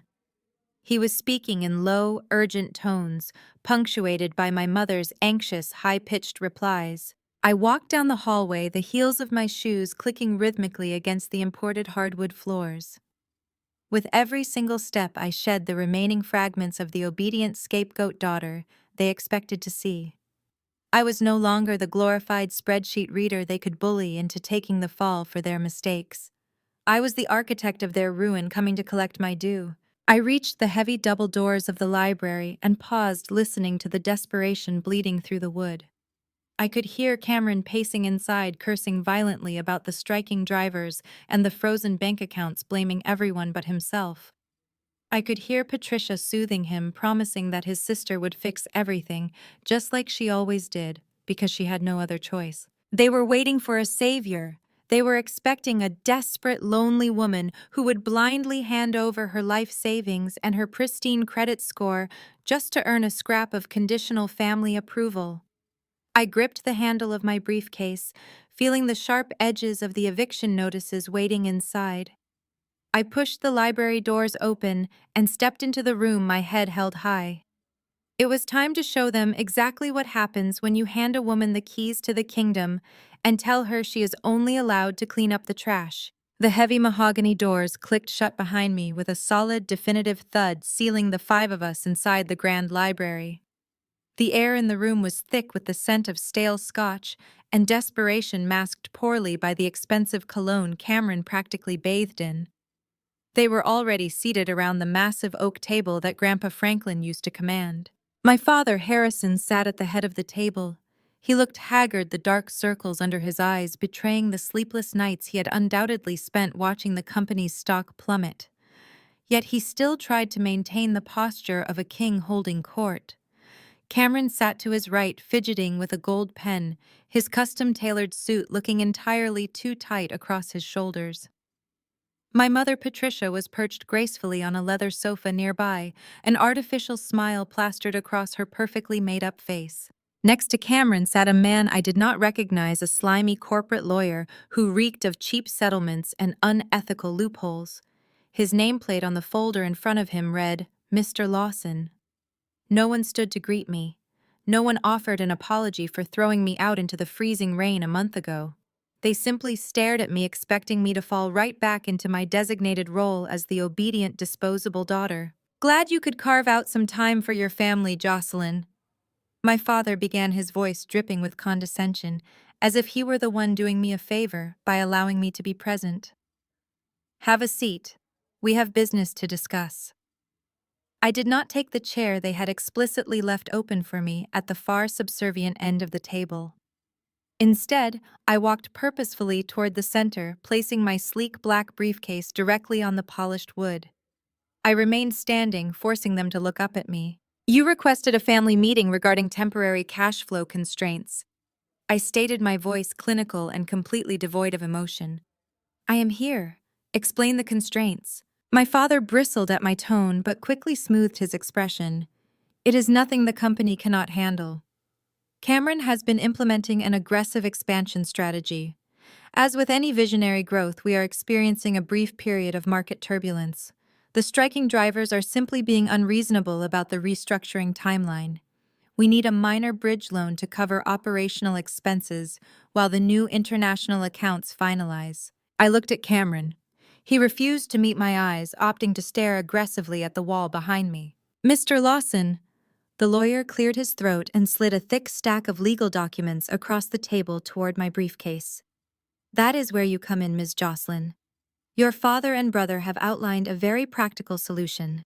We are aware that you own a boutique mergers and acquisitions firm downtown. The bank requires a secondary guarantor to release the emergency operational funds. We have drafted a personal liability guarantee and a cross-collateralization agreement." I looked down at the paperwork, recognizing the devastating legal traps printed on the very first page. I did not even need to read the fine print to know what they were attempting to do. They were not asking for a small cash loan. They were demanding that I pledge my entire M&A firm, my personal savings, and my pristine credit score to underwrite Cameron's catastrophic fraudulent debt. "This contract legally binds my personal assets to the logistics company's liabilities," I said, keeping my face entirely blank. "If the company defaults, the bank can liquidate my firm to cover the losses." Mr. Lawson offered a greasy, placating smile. "It is merely a formality, a safety net for the underwriters. The company is completely sound. You will not lose a single cent." I placed my hands on the table, leaning in slightly. The company is completely sound, I asked, directing the question straight at my brother. Is that why you pledged the physical fleet and the estate as collateral to a predatory private equity firm to buy a Gulfstream jet, Cameron? Because the company is so sound? Cameron's head snapped toward me, his face flushing a violent, angry red. How do you know about the jet? He demanded, his voice cracking slightly. My father shot Cameron a warning look before turning his glare on me. It does not matter how you know. Cameron is the chief executive officer. Executive travel is a standard business expense necessary for securing the global contracts that will double our revenue. You do not understand high-level corporate strategy, Jocelyn. You never have. I understand that tying my thriving business to a sinking ship is financial suicide, I replied. Cameron slammed his hand on the table, the gold pen clattering against the wood. You are so incredibly selfish, he shouted, his entitlement flaring up to mask his sheer panic. I am the real heir to this legacy. I am the one carrying the family name into the future. Dad gave me the company, and you are throwing a tantrum because you are jealous. This is your duty as my sister. You finally have a chance to actually be useful to this family instead of just cleaning up other people's trash at your little boutique firm. Sign the paper and do your job. The sheer audacity of his delusion was breathtaking. He had bankrupted our grandfather's life work in exactly 30 days, bought a luxury toy with stolen collateral, and was now screaming at me that bailing him out was my familial obligation. Patricia stood up from the sofa, gliding over to the table to play the role of the peacemaker. She placed a manicured hand over the predatory contract, looking at me with wide, pleading eyes. Jocelyn, darling, please listen to reason, she purred, her voice dripping with toxic sweetness. Your brother is under a tremendous amount of stress. We all are. You cannot possibly abandon your own blood when we are asking for a simple favor. A simple favor that would bankrupt me entirely, I noted. Do not be so dramatic. Patricia sighed, rolling her eyes as if I were a petulant child refusing to share a toy. You have more than enough money stashed away. You have no husband. You have no children. You live alone in a downtown apartment. What exactly are you saving all this wealth for? You should be honored to invest in your brother's future. It is what families do. We protect each other. You did not protect me when you demanded the keys to my car so Cameron's girlfriend could drive it, I reminded her coldly. You did not protect me when you ordered security to throw me out into a storm. Patricia waved her hand dismissively. That was business, Jocelyn. You were being insubordinate and your father had to maintain authority, but this right now is about family legacy. Think about your poor grandfather. She paused, orchestrating a look of profound sorrow. Grandpa Franklin would be so deeply ashamed of you right now. He built this empire from nothing. He believed in family above all else. If he were alive today to see you refusing to help your own brother in his hour of need, it would break his heart. He would be disgusted by your selfishness. The anger I had been tightly suppressing flared hot and bright in my chest. They were actually weaponizing the memory of the man who had secretly armed me against them. They were invoking his name to force me into financial ruin, completely oblivious to the fact that Grandpa Franklin had despised them for this exact behavior. My father leaned forward, placing both hands firmly on the table, attempting to deliver the final crushing blow. Let me make this very clear, Jocelyn. You are going to sign that document today. If you refuse, I will personally ensure that your reputation in the corporate world is destroyed. I sit on the board of 3 different country clubs. I have the ear of every major bank president in this city. I will tell them that your M&A firm is failing, that you are unstable, and that you are an untrustworthy liability. I will make sure you never land another client in this state again. You will sign the guarantee or I will ruin you. They all stared at me, waiting for the inevitable submission. They expected my shoulders to slump. They expected me to pick up the pen, swallow my pride, and sign away my life to protect the golden child. This was the exact dynamic that had governed our entire lives. Harrison issued the threat, Patricia provided the emotional manipulation, and Cameron reaped the unearned rewards. I looked at the pen resting on top of the predatory contract. I looked at the slimy lawyer who thought he had cornered a naive, spineless daughter. I looked at my mother, who believed I had no purpose other than to serve the men in the room. And finally, I looked at my father and my brother, two arrogant, foolish men standing entirely upon a trap door they could not see. I did not pick up the pen. Instead, I reached for the latches of my sleek black briefcase. The metallic click of the lock's opening sounded deafening in the tense silence of the boardroom. I pushed the predatory loan contract back across the polished oak table. The thick stack of paper slid smoothly, stopping just inches from my brother's gold pen. I did not break eye contact with my father as I spoke. I am not signing this contract. I will not leverage my personal assets to save this hollow shell of a company. And I am certainly not bailing out a man who bought a private jet with stolen collateral while his truck drivers stand outside begging for their missing paychecks. Harrison stood up so violently his heavy leather chair crashed into the bookshelves behind him. His face turned a dangerous shade of purple, and the veins in his neck bulged against his expensive silk tie. "You ungrateful little brat!" he roared, pointing a trembling finger at my face. "You are going to sign that document right now, or I swear to you I will destroy your career. I will make sure your name is toxic in every boardroom in this state. You will never work in corporate finance again." I did not flinch. I did not cower. I calmly turned my back on his screaming and walked toward the heavy mahogany doors of the library. I grasped the brass handles and pulled the doors open wide. Gregory Pierce stepped into the room looking immaculate in his tailored charcoal suit and carrying his own leather portfolio. He surveyed the chaotic scene with the cool, detached amusement of a seasoned predator entering a pen full of cornered mice. "Who the hell are you?" Harrison demanded, his voice echoing off the high ceilings. He looked past Gregory into the empty hallway. "Marcus, get security in here immediately. We have an intruder." "Security is not coming, Dad," I said, walking back to my spot at the center of the table. I reminded Marcus at the gate that I am the one who actually vetted and hired the security team last year. They know exactly who signs their paychecks. I gestured to the man standing beside me. "This is Gregory Pierce. He is a senior partner at a private wealth firm based in Chicago. But more importantly, he was Grandpa Franklin's personal attorney for the last decade of his life." The slimy corporate lawyer, Mr. Lawson, suddenly looked very pale. He sat up straighter, adjusting his cheap tie and staring at Gregory with a mixture of professional recognition and profound anxiety. "You wanted to invoke Grandpa Franklin's memory to manipulate me?" I said, turning my gaze directly to my mother. Patricia was clutching the armrest of the leather sofa, her artificial smile completely gone. "You said he would be disgusted by my selfishness. You said he believed in family legacy above all else. You were right about one thing, Mom. He did care about the legacy. That is exactly why he spent his final years building a fortress to protect his life work from his own son and grandson." I reached into my open briefcase and pulled out the heavy archival paper documents. I dropped the thick notarized trust files directly onto the center of the table. The loud smack of the paper hitting the wood sounded like a gunshot in the silent room. 10 years ago, Grandpa Franklin realized that handing this logistics empire to you, Dad, would result in total bankruptcy. I stated, my voice surgical and precise. He saw your incompetence and he saw Cameron's bottomless greed. So he executed a massive corporate maneuver completely in secret.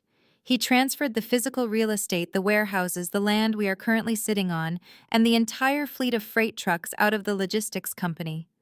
He moved every single tangible asset into an irrevocable blind trust. Cameron let out a loud, nervous laugh, shaking his head. "That is a lie. That is a complete fabrication. Dad and I inherited the company. We have the legal operating documents to prove it." I looked at Cameron with pure, unadulterated pity. "You inherited a ghost, Cameron. You inherited an operating shell company burdened with all the payroll liabilities and operational risks, but stripped of all actual assets. Your company functions solely by leasing the trucks, the warehouses, and the software from the blind trust. And that master lease agreement expired at midnight last night because you failed to pay the newly adjusted market rates." Mr. Lawson lunged forward, snatching the trust documents from the center of the table. His eyes darted frantically across the pages, reading the fine print, the notarized seals, and the signature lines. I watched a drop of sweat roll down his temple. He flipped to the second page and his breath caught audibly in his throat. "Well," Harrison demanded, his voice shaking slightly. "Tell her she is lying, Lawson. Tell her these are fake." Mr. Lawson slowly placed the documents back onto the table. His hands were trembling. "Mr. Adams," he stammered, refusing to look my father in the eye. "These are ironclad. This is a fully executed generation-skipping blind trust. The corporate entity you are currently acting as chairman of does not own the property. You are just a tenant. And who exactly controls this supposed trust?" Harrison whispered, his arrogant posture finally collapsing as the reality of the situation began to crush him. I reached out and tapped the final page of the document right above the bold executor signature line. "I do," I replied. "I am the sole beneficiary and the sole executor of the Franklin Blind Trust. I own the mahogany library you are standing in. I own the ground beneath your feet. I own every single distribution center across the country. I own the title to every freight truck parked in our lots. I also own the proprietary routing software that you, Cameron, so foolishly thought you could command." Cameron stood up, his chair scraping harshly against the floor. "No," he shouted, slamming his fists on the table. "No, I am the chief executive officer. I am the face of this company. I secured the capital we need. I went to Apex Capital and got a massive line of credit. We have millions in operational funds. I can buy you out right now, Jocelyn. I can buy the whole damn trust." I felt a cold, victorious smile spread across my face. I reached into my briefcase one last time. I pulled out the second stack of documents bound in a thick blue folder.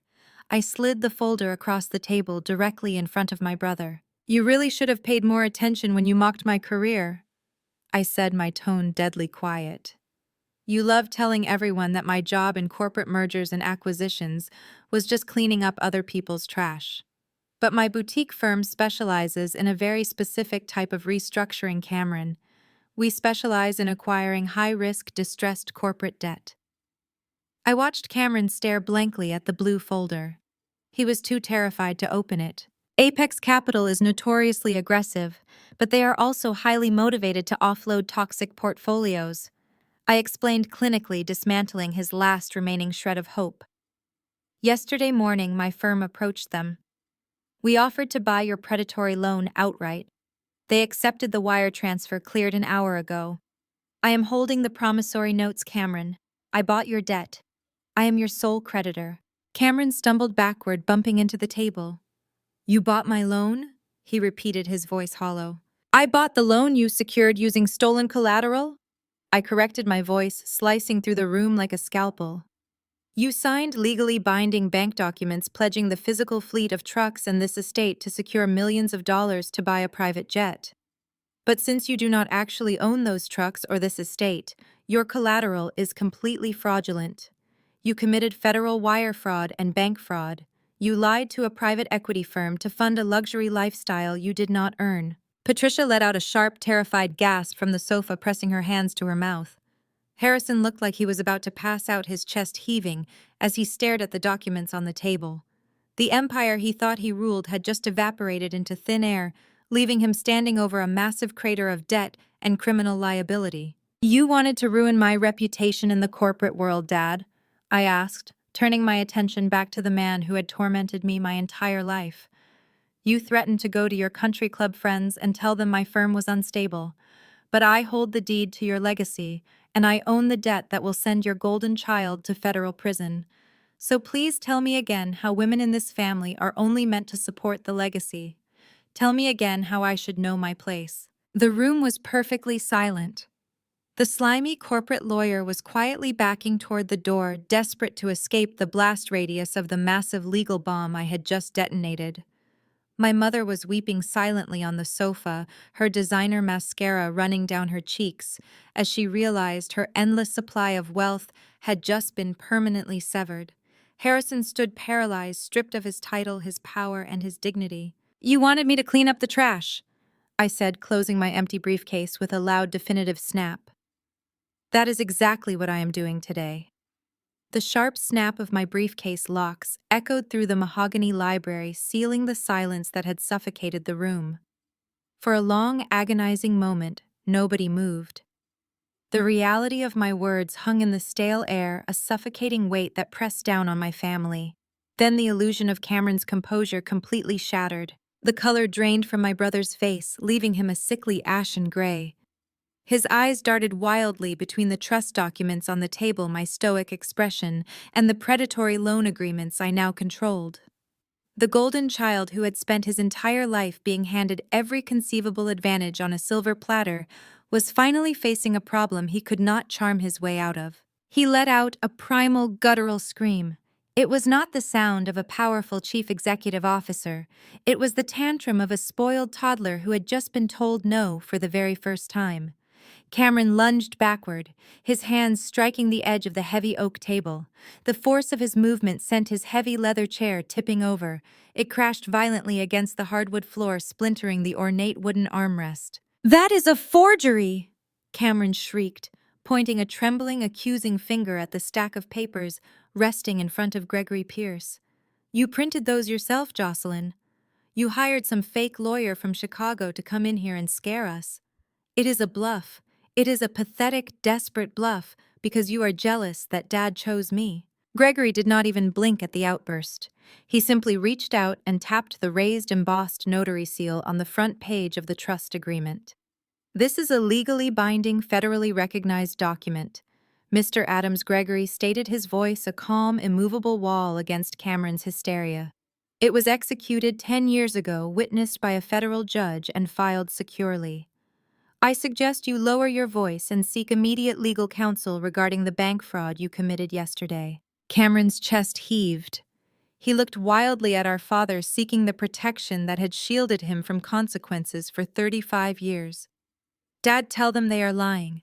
Tell her to get out of our house." But Harrison was paralyzed. My father, the man who had just threatened to destroy my corporate reputation, was staring blankly at the predatory loan documents I had placed on the table. He was a businessman, despite his glaring operational incompetence. He could read the acceleration clauses. He could see the exorbitant interest rates Cameron had agreed to. He knew with absolute certainty that even if my trust documents were somehow invalid, the debt Cameron had signed for was going to liquidate them entirely. Harrison slowly sank back into his chair, covering his face with his hands. He was a broken man, realizing the son he had crowned had just driven his empire off a cliff. Patricia rushed forward, her high heels clicking frantically against the floorboards. She grabbed Cameron's arm, her eyes wide with terror. "Cameron, sweetheart, please calm down. We can fix this. Harrison, do something, call the bank. Call your friends at the country club. There must be a loophole." "There are no loopholes for pledging stolen collateral to a private equity firm." "Patricia," I said, keeping my posture entirely rigid. "Your son leveraged a physical fleet of trucks and this very estate to buy a private jet. He did not own the collateral. That is wire fraud. That is grand larceny. There is no country club friend powerful enough to stop the federal government from prosecuting him." Mr. Lawson, the slimy corporate lawyer who had been quietly inching toward the door, finally found his voice. He grabbed his briefcase, his hands slick with nervous sweat. "Mr. Adams, I am formally withdrawing as your legal counsel." Lawson stammered, addressing my father, but keeping his eyes locked on the door. "My firm cannot represent a client actively engaged in criminal bank fraud. I was brought here to draft a personal liability guarantee, not to be an accessory to a federal crime. I am leaving." "Sit down, Lawson," Cameron roared, spittle flying from his lips. "You work for me. I am the CEO. I am the one who pays your exorbitant retainer." "Not anymore." Lawson shot back, his hand already on the brass doorknob. "Your accounts are going to be frozen by the end of the business day. You are going to prison, kid. I suggest you find a good criminal defense attorney." The heavy mahogany doors slammed shut as Lawson bolted from the library, abandoning the family that had paid him to bully me just 20 minutes prior. His departure sucked the remaining oxygen out of the room. It was the undeniable confirmation that I was telling the exact brutal truth. Harrison let out a low, defeated groan, burying his face deeper into his hands. Patricia began to weep loudly, an ugly, unrestrained sobbing that offered no comfort to anyone. But Cameron refused to accept defeat. The pure, unadulterated delusion that had defined his entire existence flared up one final time. He yanked his arm out of our mother's grasp, straightening his custom-tailored suit jacket with jerky, frantic movements. "You think you are so smart, Jocelyn?" Cameron sneered, a manic, breathless quality overtaking his voice. "You think you are the only one who knows how to play corporate hardball? You think Grandpa Franklin was the only one making secret moves in the dark?" I watched him with clinical curiosity. He was a drowning man thrashing violently against the current, entirely unaware that he was only pulling himself deeper underwater. "What are you talking about, Cameron?" I asked, my tone entirely conversational. Cameron marched over to his leather briefcase, which rested on the side table near the wet bar. He unzipped it with aggressive, jerky movements. "You are not the only one who had access to the back-end systems, Jocelyn. Did you really think I would just let you control the administrative rights without securing a backup plan? Did you think I would let you hold the keys forever?" He pulled out a slim manila folder. He held it up like a trophy, a triumphant, deranged smile spreading across his pale face. He walked back to the center of the oak table and slammed the folder down right next to my stack of trust documents. "I knew you were hiding something," Cameron gloated, his chest puffing out. "I knew you were too obsessed with the master lease agreements. So 3 days ago, before I finalized the loan for the jet, I took steps to secure the company's future. I legally transferred the master lease rights and the intellectual property titles out of your name and directly into a holding company that I personally control." Gregory Pierce stiffened beside me. I could see the seasoned attorney analyzing this new variable, his sharp mind calculating the legal implications of what Cameron was claiming. I looked down at the manila folder, then back up at my brother's triumphant face. "You transferred the master lease rights?" I asked, keeping my voice dangerously soft.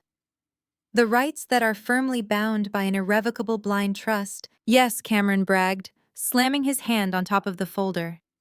"I found the transfer deed templates in the administrative backend. I filled them out.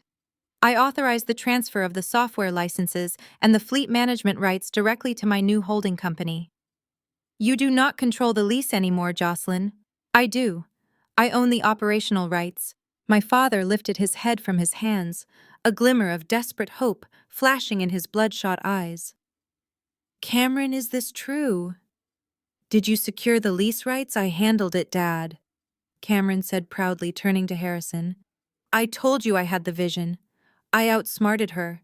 She thought she had us trapped, but I secured the assets before she could pull the trigger.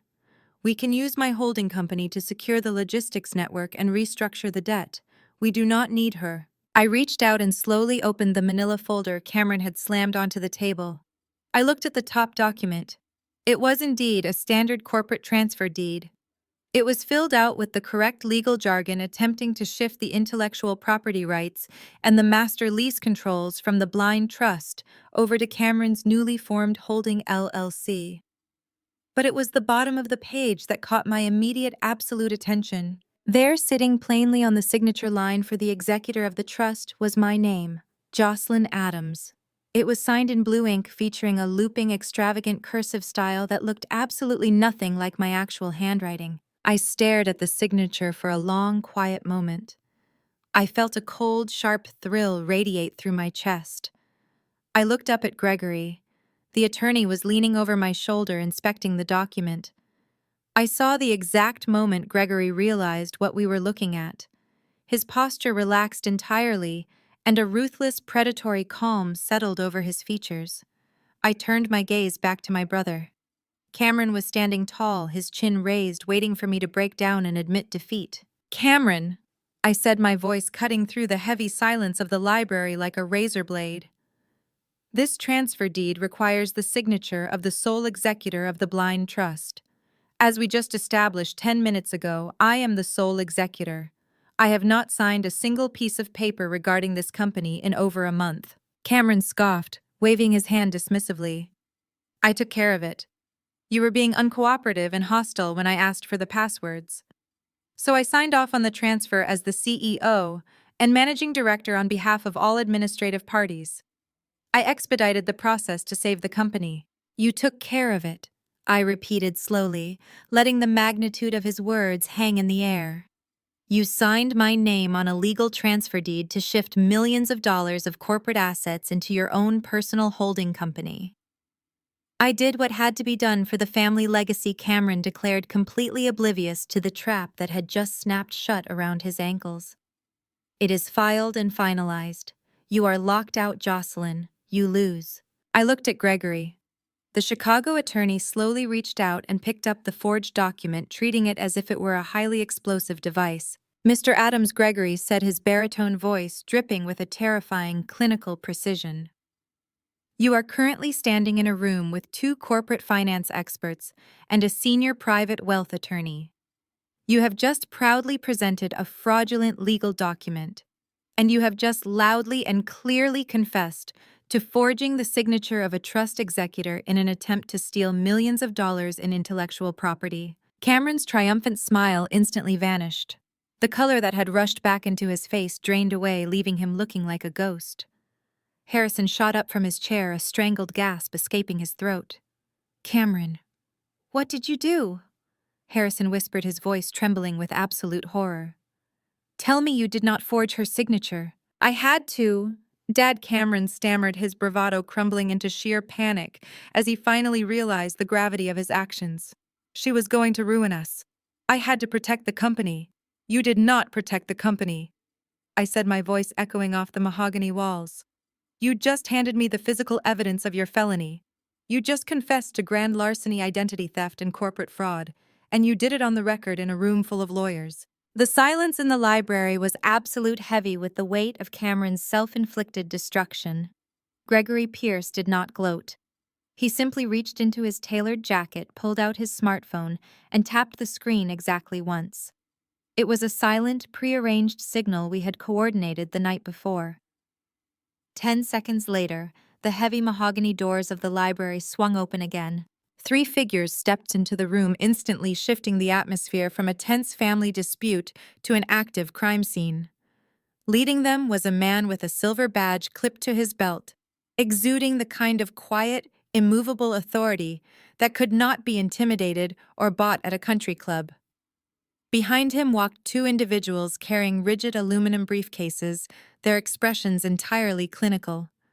They were forensic accountants, elite experts I had retained weeks ago to map the exact trajectory of my brother's financial crimes and secure the paper trail before he could shred it. Gregory stepped aside, clearing a path to the oak table. The accountants moved with practiced, terrifying efficiency. One of them pulled out a clear evidence bag, slipped on a pair of latex gloves, and carefully picked up the manila folder Cameron had so proudly slammed down just minutes prior. Cameron watched his mouth opening and closing like a suffocating fish, completely paralyzed as his forged transfer deed was sealed away as federal evidence. The second accountant immediately began taking high-resolution photographs of the predatory loan documents and the trust files resting on the table, documenting the exact state of the fraudulent transaction. Patricia finally broke her paralysis. She lunged forward, her expensive heels slipping slightly on the polished floor, and grabbed the detective's arm. "You cannot be in here!" she shrieked, her voice shrill with panic. "This is private property. My husband is Harrison Adams. We know the mayor. We know the chief of police. You need to leave our home right now." The detective smoothly and firmly detached her manicured hand from his sleeve. "Ma'am, I suggest you step back," he said, his voice dropping to a warning register. "I am Detective Miller with the Financial Crimes Division. We have been building a comprehensive case file regarding fraudulent corporate activity originating from this address. Your son just provided the final piece of physical evidence required to execute an immediate arrest." Harrison puffed up his chest, attempting to summon the patriarchal authority that had terrorized me for 33 years. He stepped in front of Patricia, trying to physically block the detective from reaching Cameron. "Officer, let us be reasonable here," Harrison commanded, using his best boardroom negotiation voice. "This is a simple family misunderstanding.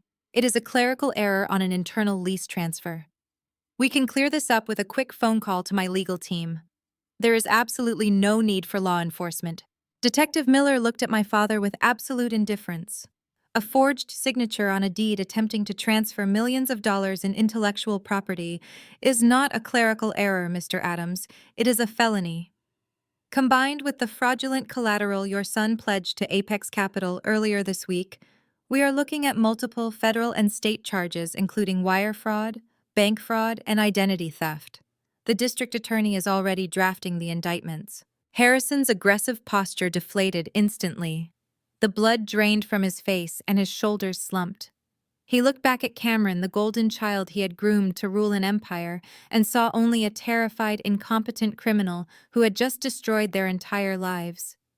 Harrison had nothing left to bargain with. His wealth was a mirage, his status was gone, and his company was bankrupt. He slowly stepped aside, abandoning his son to the consequences. Cameron backed away, his eyes wide with wild, unrestrained terror. He hit the towering bookshelves behind him, knocking several heavy volumes to the floor. "Dad, do something," Cameron begged, his voice cracking into a pathetic whine. "Call someone. Pay him off. Tell her you will give her the company. I cannot go to jail. Dad, please." But Harrison looked away, unable to watch the collapse of his legacy. Patricia collapsed onto the leather sofa, burying her face in her hands and sobbing hysterically. The luxurious, untouchable world they had built on my back was completely shattering around them. Detective Miller stepped toward Cameron, pulling a pair of steel handcuffs from his tactical belt. "Cameron Adams," he stated, his voice echoing evenly over my mother's wails, "you are under arrest for suspicion of wire fraud, bank fraud, and forgery." "No!" Cameron screamed, attempting to shove past the detective and run toward the hallway. "I am the chief executive officer. I own this company." Detective Miller swiftly grabbed Cameron's wrist, twisting his arm behind his back with practiced, overwhelming force. Cameron shrieked a high, panicked sound as his face was pressed hard against the very oak table he had used to sign his fraudulent documents. The detective brought Cameron's other arm around, and the cold steel snapped shut around his wrists. The metallic click of the handcuffs echoed through the grand library. It was the sharpest, most satisfying sound I had ever heard. It was the sound of accountability. It was the sound of the Addams family's false superiority shattering into a million irreparable pieces. "You have the right to remain silent." Detective Miller began reading the Miranda warning as he hauled Cameron upright. "Anything you say can and will be used against you in a court of law." I stood at the center of the room, my posture perfectly straight, watching the scene unfold. I thought about the night they kicked me out into the freezing rain. I thought about my father telling me I was nothing but a glorified spreadsheet reader. I thought about my mother demanding the keys to my car so Cameron's girlfriend could drive it. They had treated me like disposable trash, utterly convinced that their bloodline protected them from the rules that governed the rest of the world. "You have the right to an attorney?" The detective continued, steering my struggling, sobbing brother toward the door. "If you cannot afford an attorney, one will be provided for you." The sheer poetry of that last sentence hung in the heavy air of the library. Cameron, the arrogant golden boy who had just taken out a massive loan to buy a private jet so he could play the billionaire, would now likely need a court-appointed public defender. Every single asset he thought he owned was being seized by the blind trust. His personal bank accounts were being frozen by the authorities. He was entirely destitute. As Detective Miller marched him toward the grand foyer, Cameron looked over his shoulder at me. His face was stained with tears and sweat, his eyes wide with a terror he had never known. He looked at me expecting to see the sister who had always cleaned up his messes, the scapegoat who would eventually cave and bail him out. I did not smile. I did not gloat. I simply looked back at him with the cold, clinical detachment of a corporate liquidator assessing a bankrupt asset. I watched him go, feeling the massive, suffocating weight of my family's expectations finally lift off my shoulders. The forensic accountants finished bagging the evidence, nodding respectfully to me and Gregory, before following the detective out the door. The library was suddenly very quiet, save for Patricia's ragged sobbing. Harrison stood paralyzed by the window, staring blankly at the driveway where a police cruiser was waiting to take his son away. The empire was officially dead, and the legal hammer had fallen with absolute, devastating precision. The heavy front doors of the estate slammed shut in the distance, a sound that reverberated through the mahogany library like the final strike of a judge's gavel. The flashing red and blue lights of the police cruisers painted the rain-slicked windows in erratic bursts, casting long, distorted shadows across the room. I stood perfectly still, watching those lights fade as the squad car carried the golden child of the Addams family down the long driveway and out into the brutal reality of the criminal justice system. For a long moment, the only sound remaining in the grand room was Patricia's ragged, gasping sobs. She was curled on the expensive leather sofa, her flawless posture completely ruined, her designer clothes crumpled. She looked up, her mascara running in dark, jagged streaks down her pale cheeks. The illusion of the untouchable matriarch had melted away, leaving behind a terrified woman who had just watched her greatest investment, her son, get hauled away in steel handcuffs. Harrison remained standing by the window. His broad shoulders, which had carried so much unearned pride for decades, were hunched. He looked as though he had aged 20 years in the span of 20 minutes.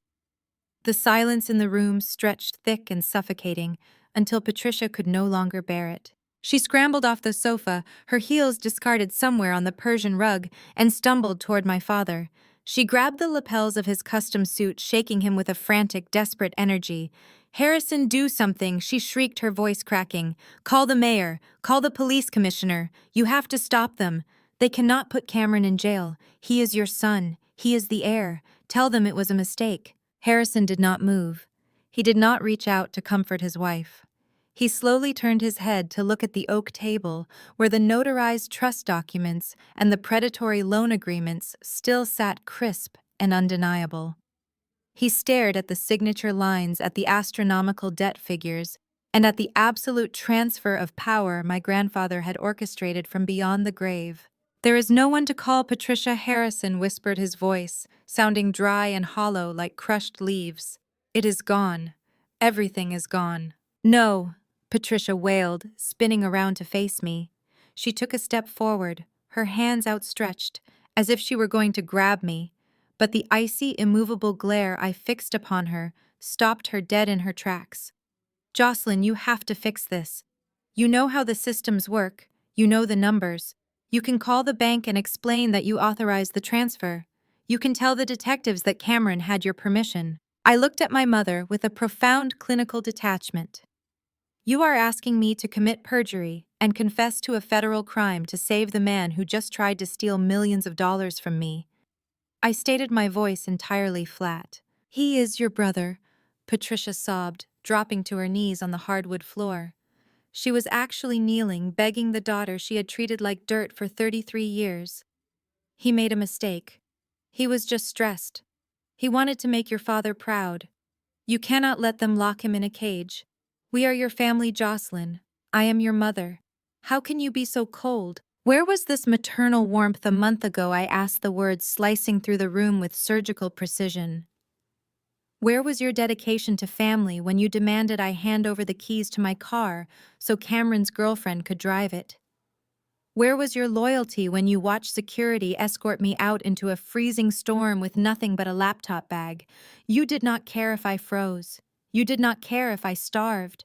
You only care about family now because your bank accounts are frozen and your golden child is sitting in the back of a police cruiser. Patricia buried her face in her hands, her wails echoing off the high ceilings. She had no defense. She had no leverage. Her tears were useless against the mountain of evidence and the decade of cruelty she had inflicted upon me. Harrison finally stepped away from the window. The realization of his complete and absolute ruin had fully settled into his bones. He was not just losing his son to the federal prison system, he was losing his entire identity. The country club memberships, the private dinners, the respect of his peers, the massive estate he called home. It was all built on a lease that had just expired. He was completely bankrupt, both morally and financially. He walked slowly toward me, his hands raised in a gesture of surrender. The arrogant tyrant who had threatened to destroy my corporate reputation just half an hour ago was completely gone.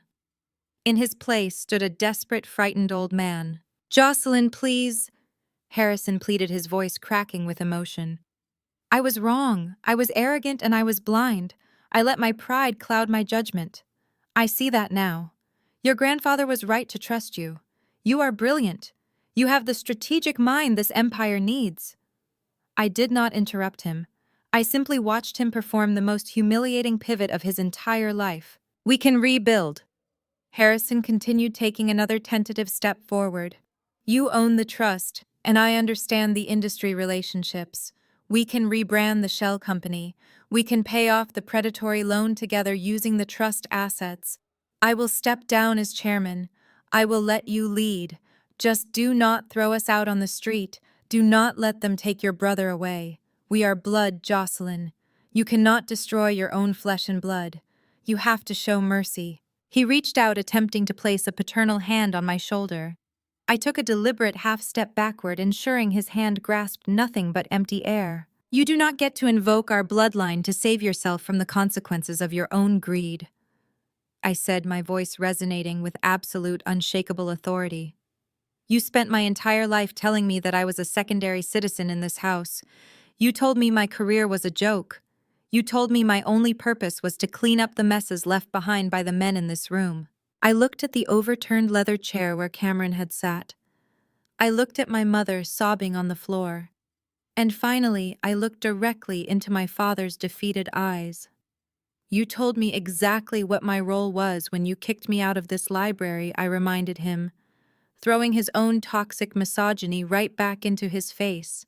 You said women in this family support the legacy. And as the owner of this legacy, I am cleaning up the trash. Harrison flinched as if I had struck him across the face. The last remaining shred of his hope evaporated, replaced by the crushing, undeniable reality that he had dug his own grave and handed me the shovel. He had no counter-argument. He had no threats left to make. He simply lowered his head, staring at the polished wooden floor. Gregory Pierce, who had remained silent by the door, stepped forward. He opened his leather portfolio and withdrew 2 thick, legally binding packets of paper.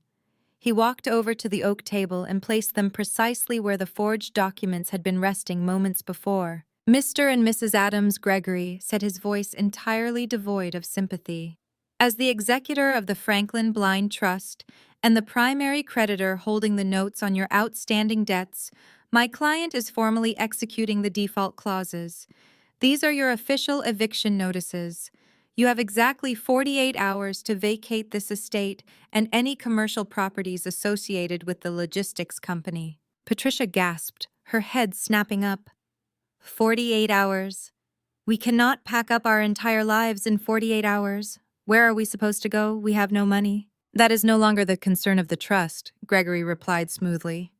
Furthermore, as part of the asset reclamation process, personal accounts linked to the company's fraudulent collateral have been frozen pending a full federal audit.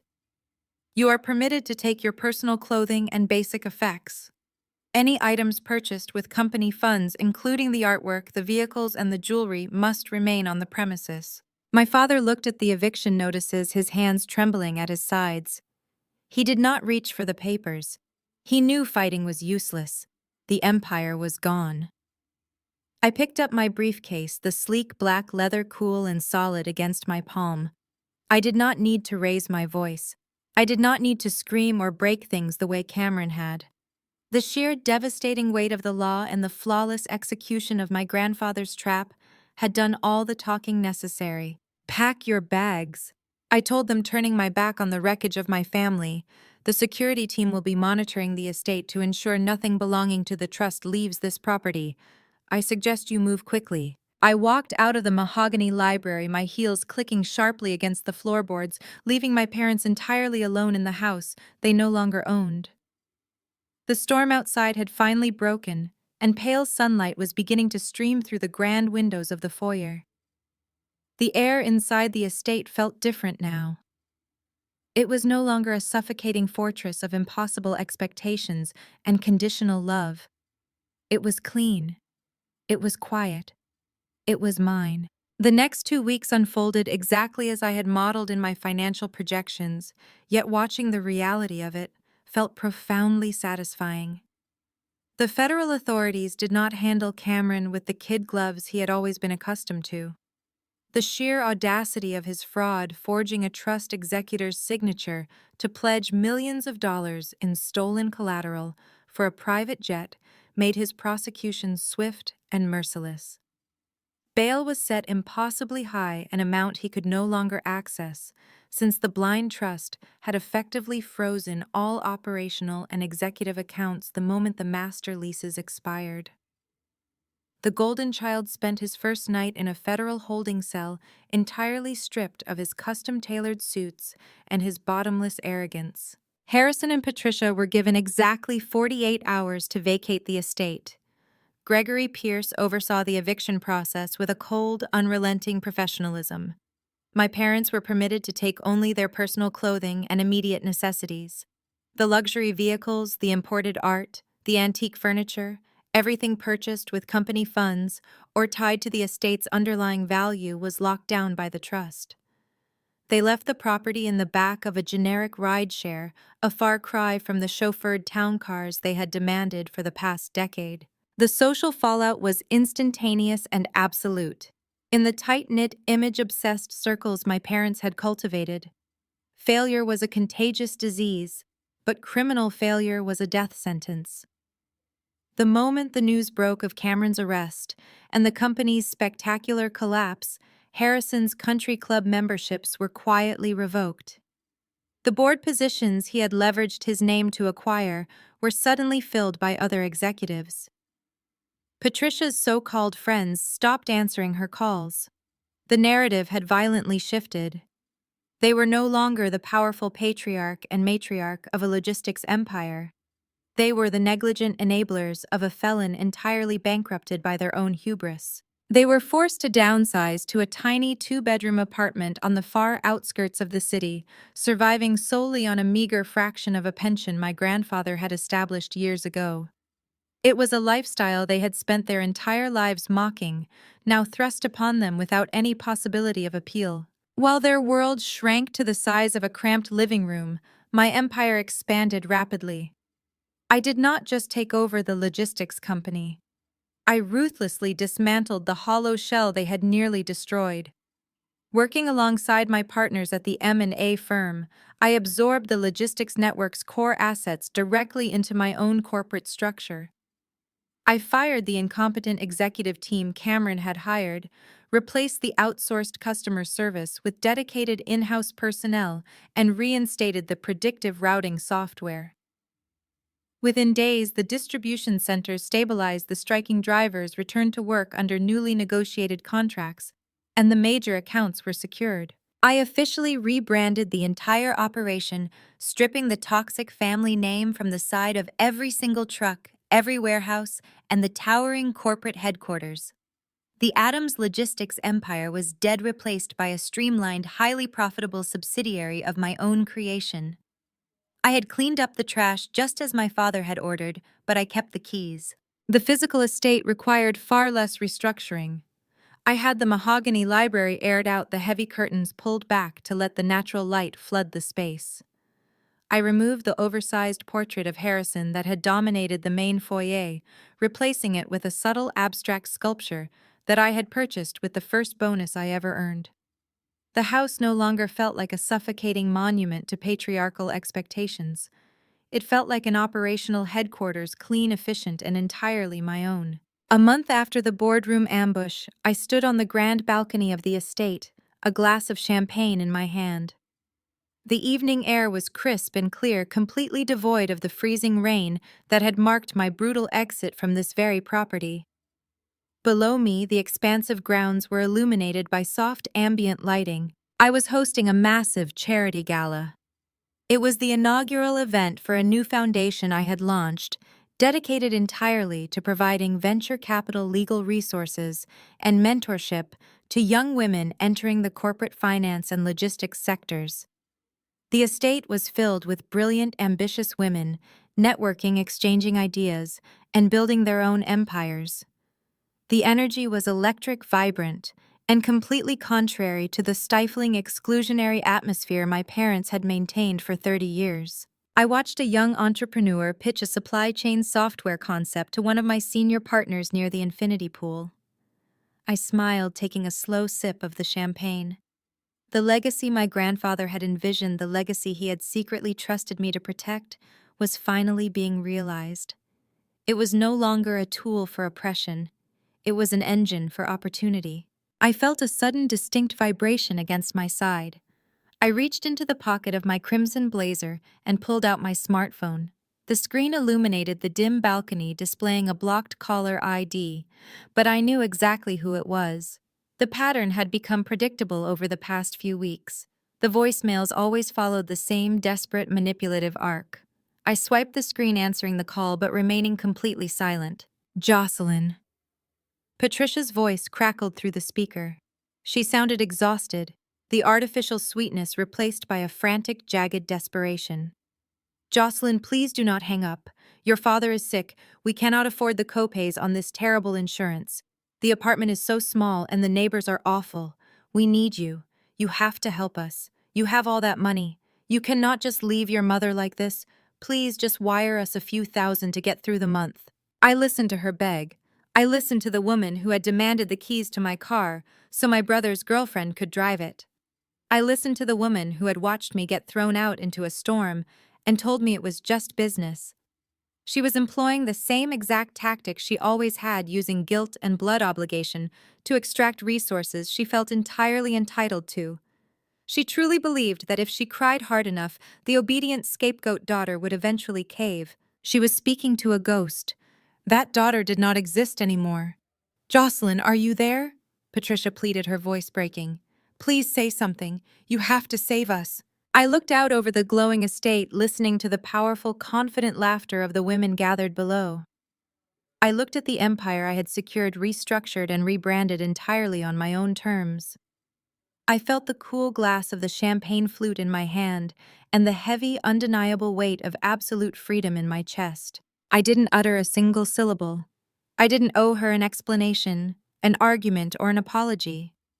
I simply pulled the phone away from my ear, looked at the screen, and firmly pressed the block contact button.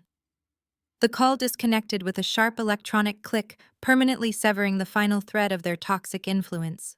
I slipped the phone back into my pocket, the silence on the balcony feeling profound and deeply satisfying. I took another sip of champagne, turned my back on the empty night, and walked back into the party completely unburdened and undeniably victorious. The stories we have explored, whether it is an adopted daughter inheriting her grandmother's empire after years of abuse, a grieving widow protecting her late husband's legacy from a deceitful sister, or a hardworking mother refusing to let her family's selfishness overshadow her son's memory, all point to one profound truth. Blood does not automatically make someone family. Family is defined by respect, sacrifice, and unconditional support, not just shared genetics.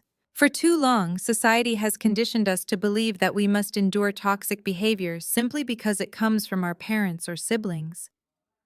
We are told to keep the peace and excuse blatant favoritism, financial manipulation, or emotional neglect. But tolerating abuse is not a familial obligation. When the people who are supposed to protect you actively root for your failure or prioritize their own comfort over your well-being, you have every right to walk away. When a mother abandons her child at an airport for a luxurious vacation, or a family excludes a sister from a wedding because she is deemed socially unfit, the natural response is devastating heartbreak. However, that heartbreak can be transformed into a powerful catalyst for independence. Setting firm boundaries is not an act of cruelty. It is an act of self-preservation. True healing begins the moment you stop seeking validation from those who are committed to misunderstanding you.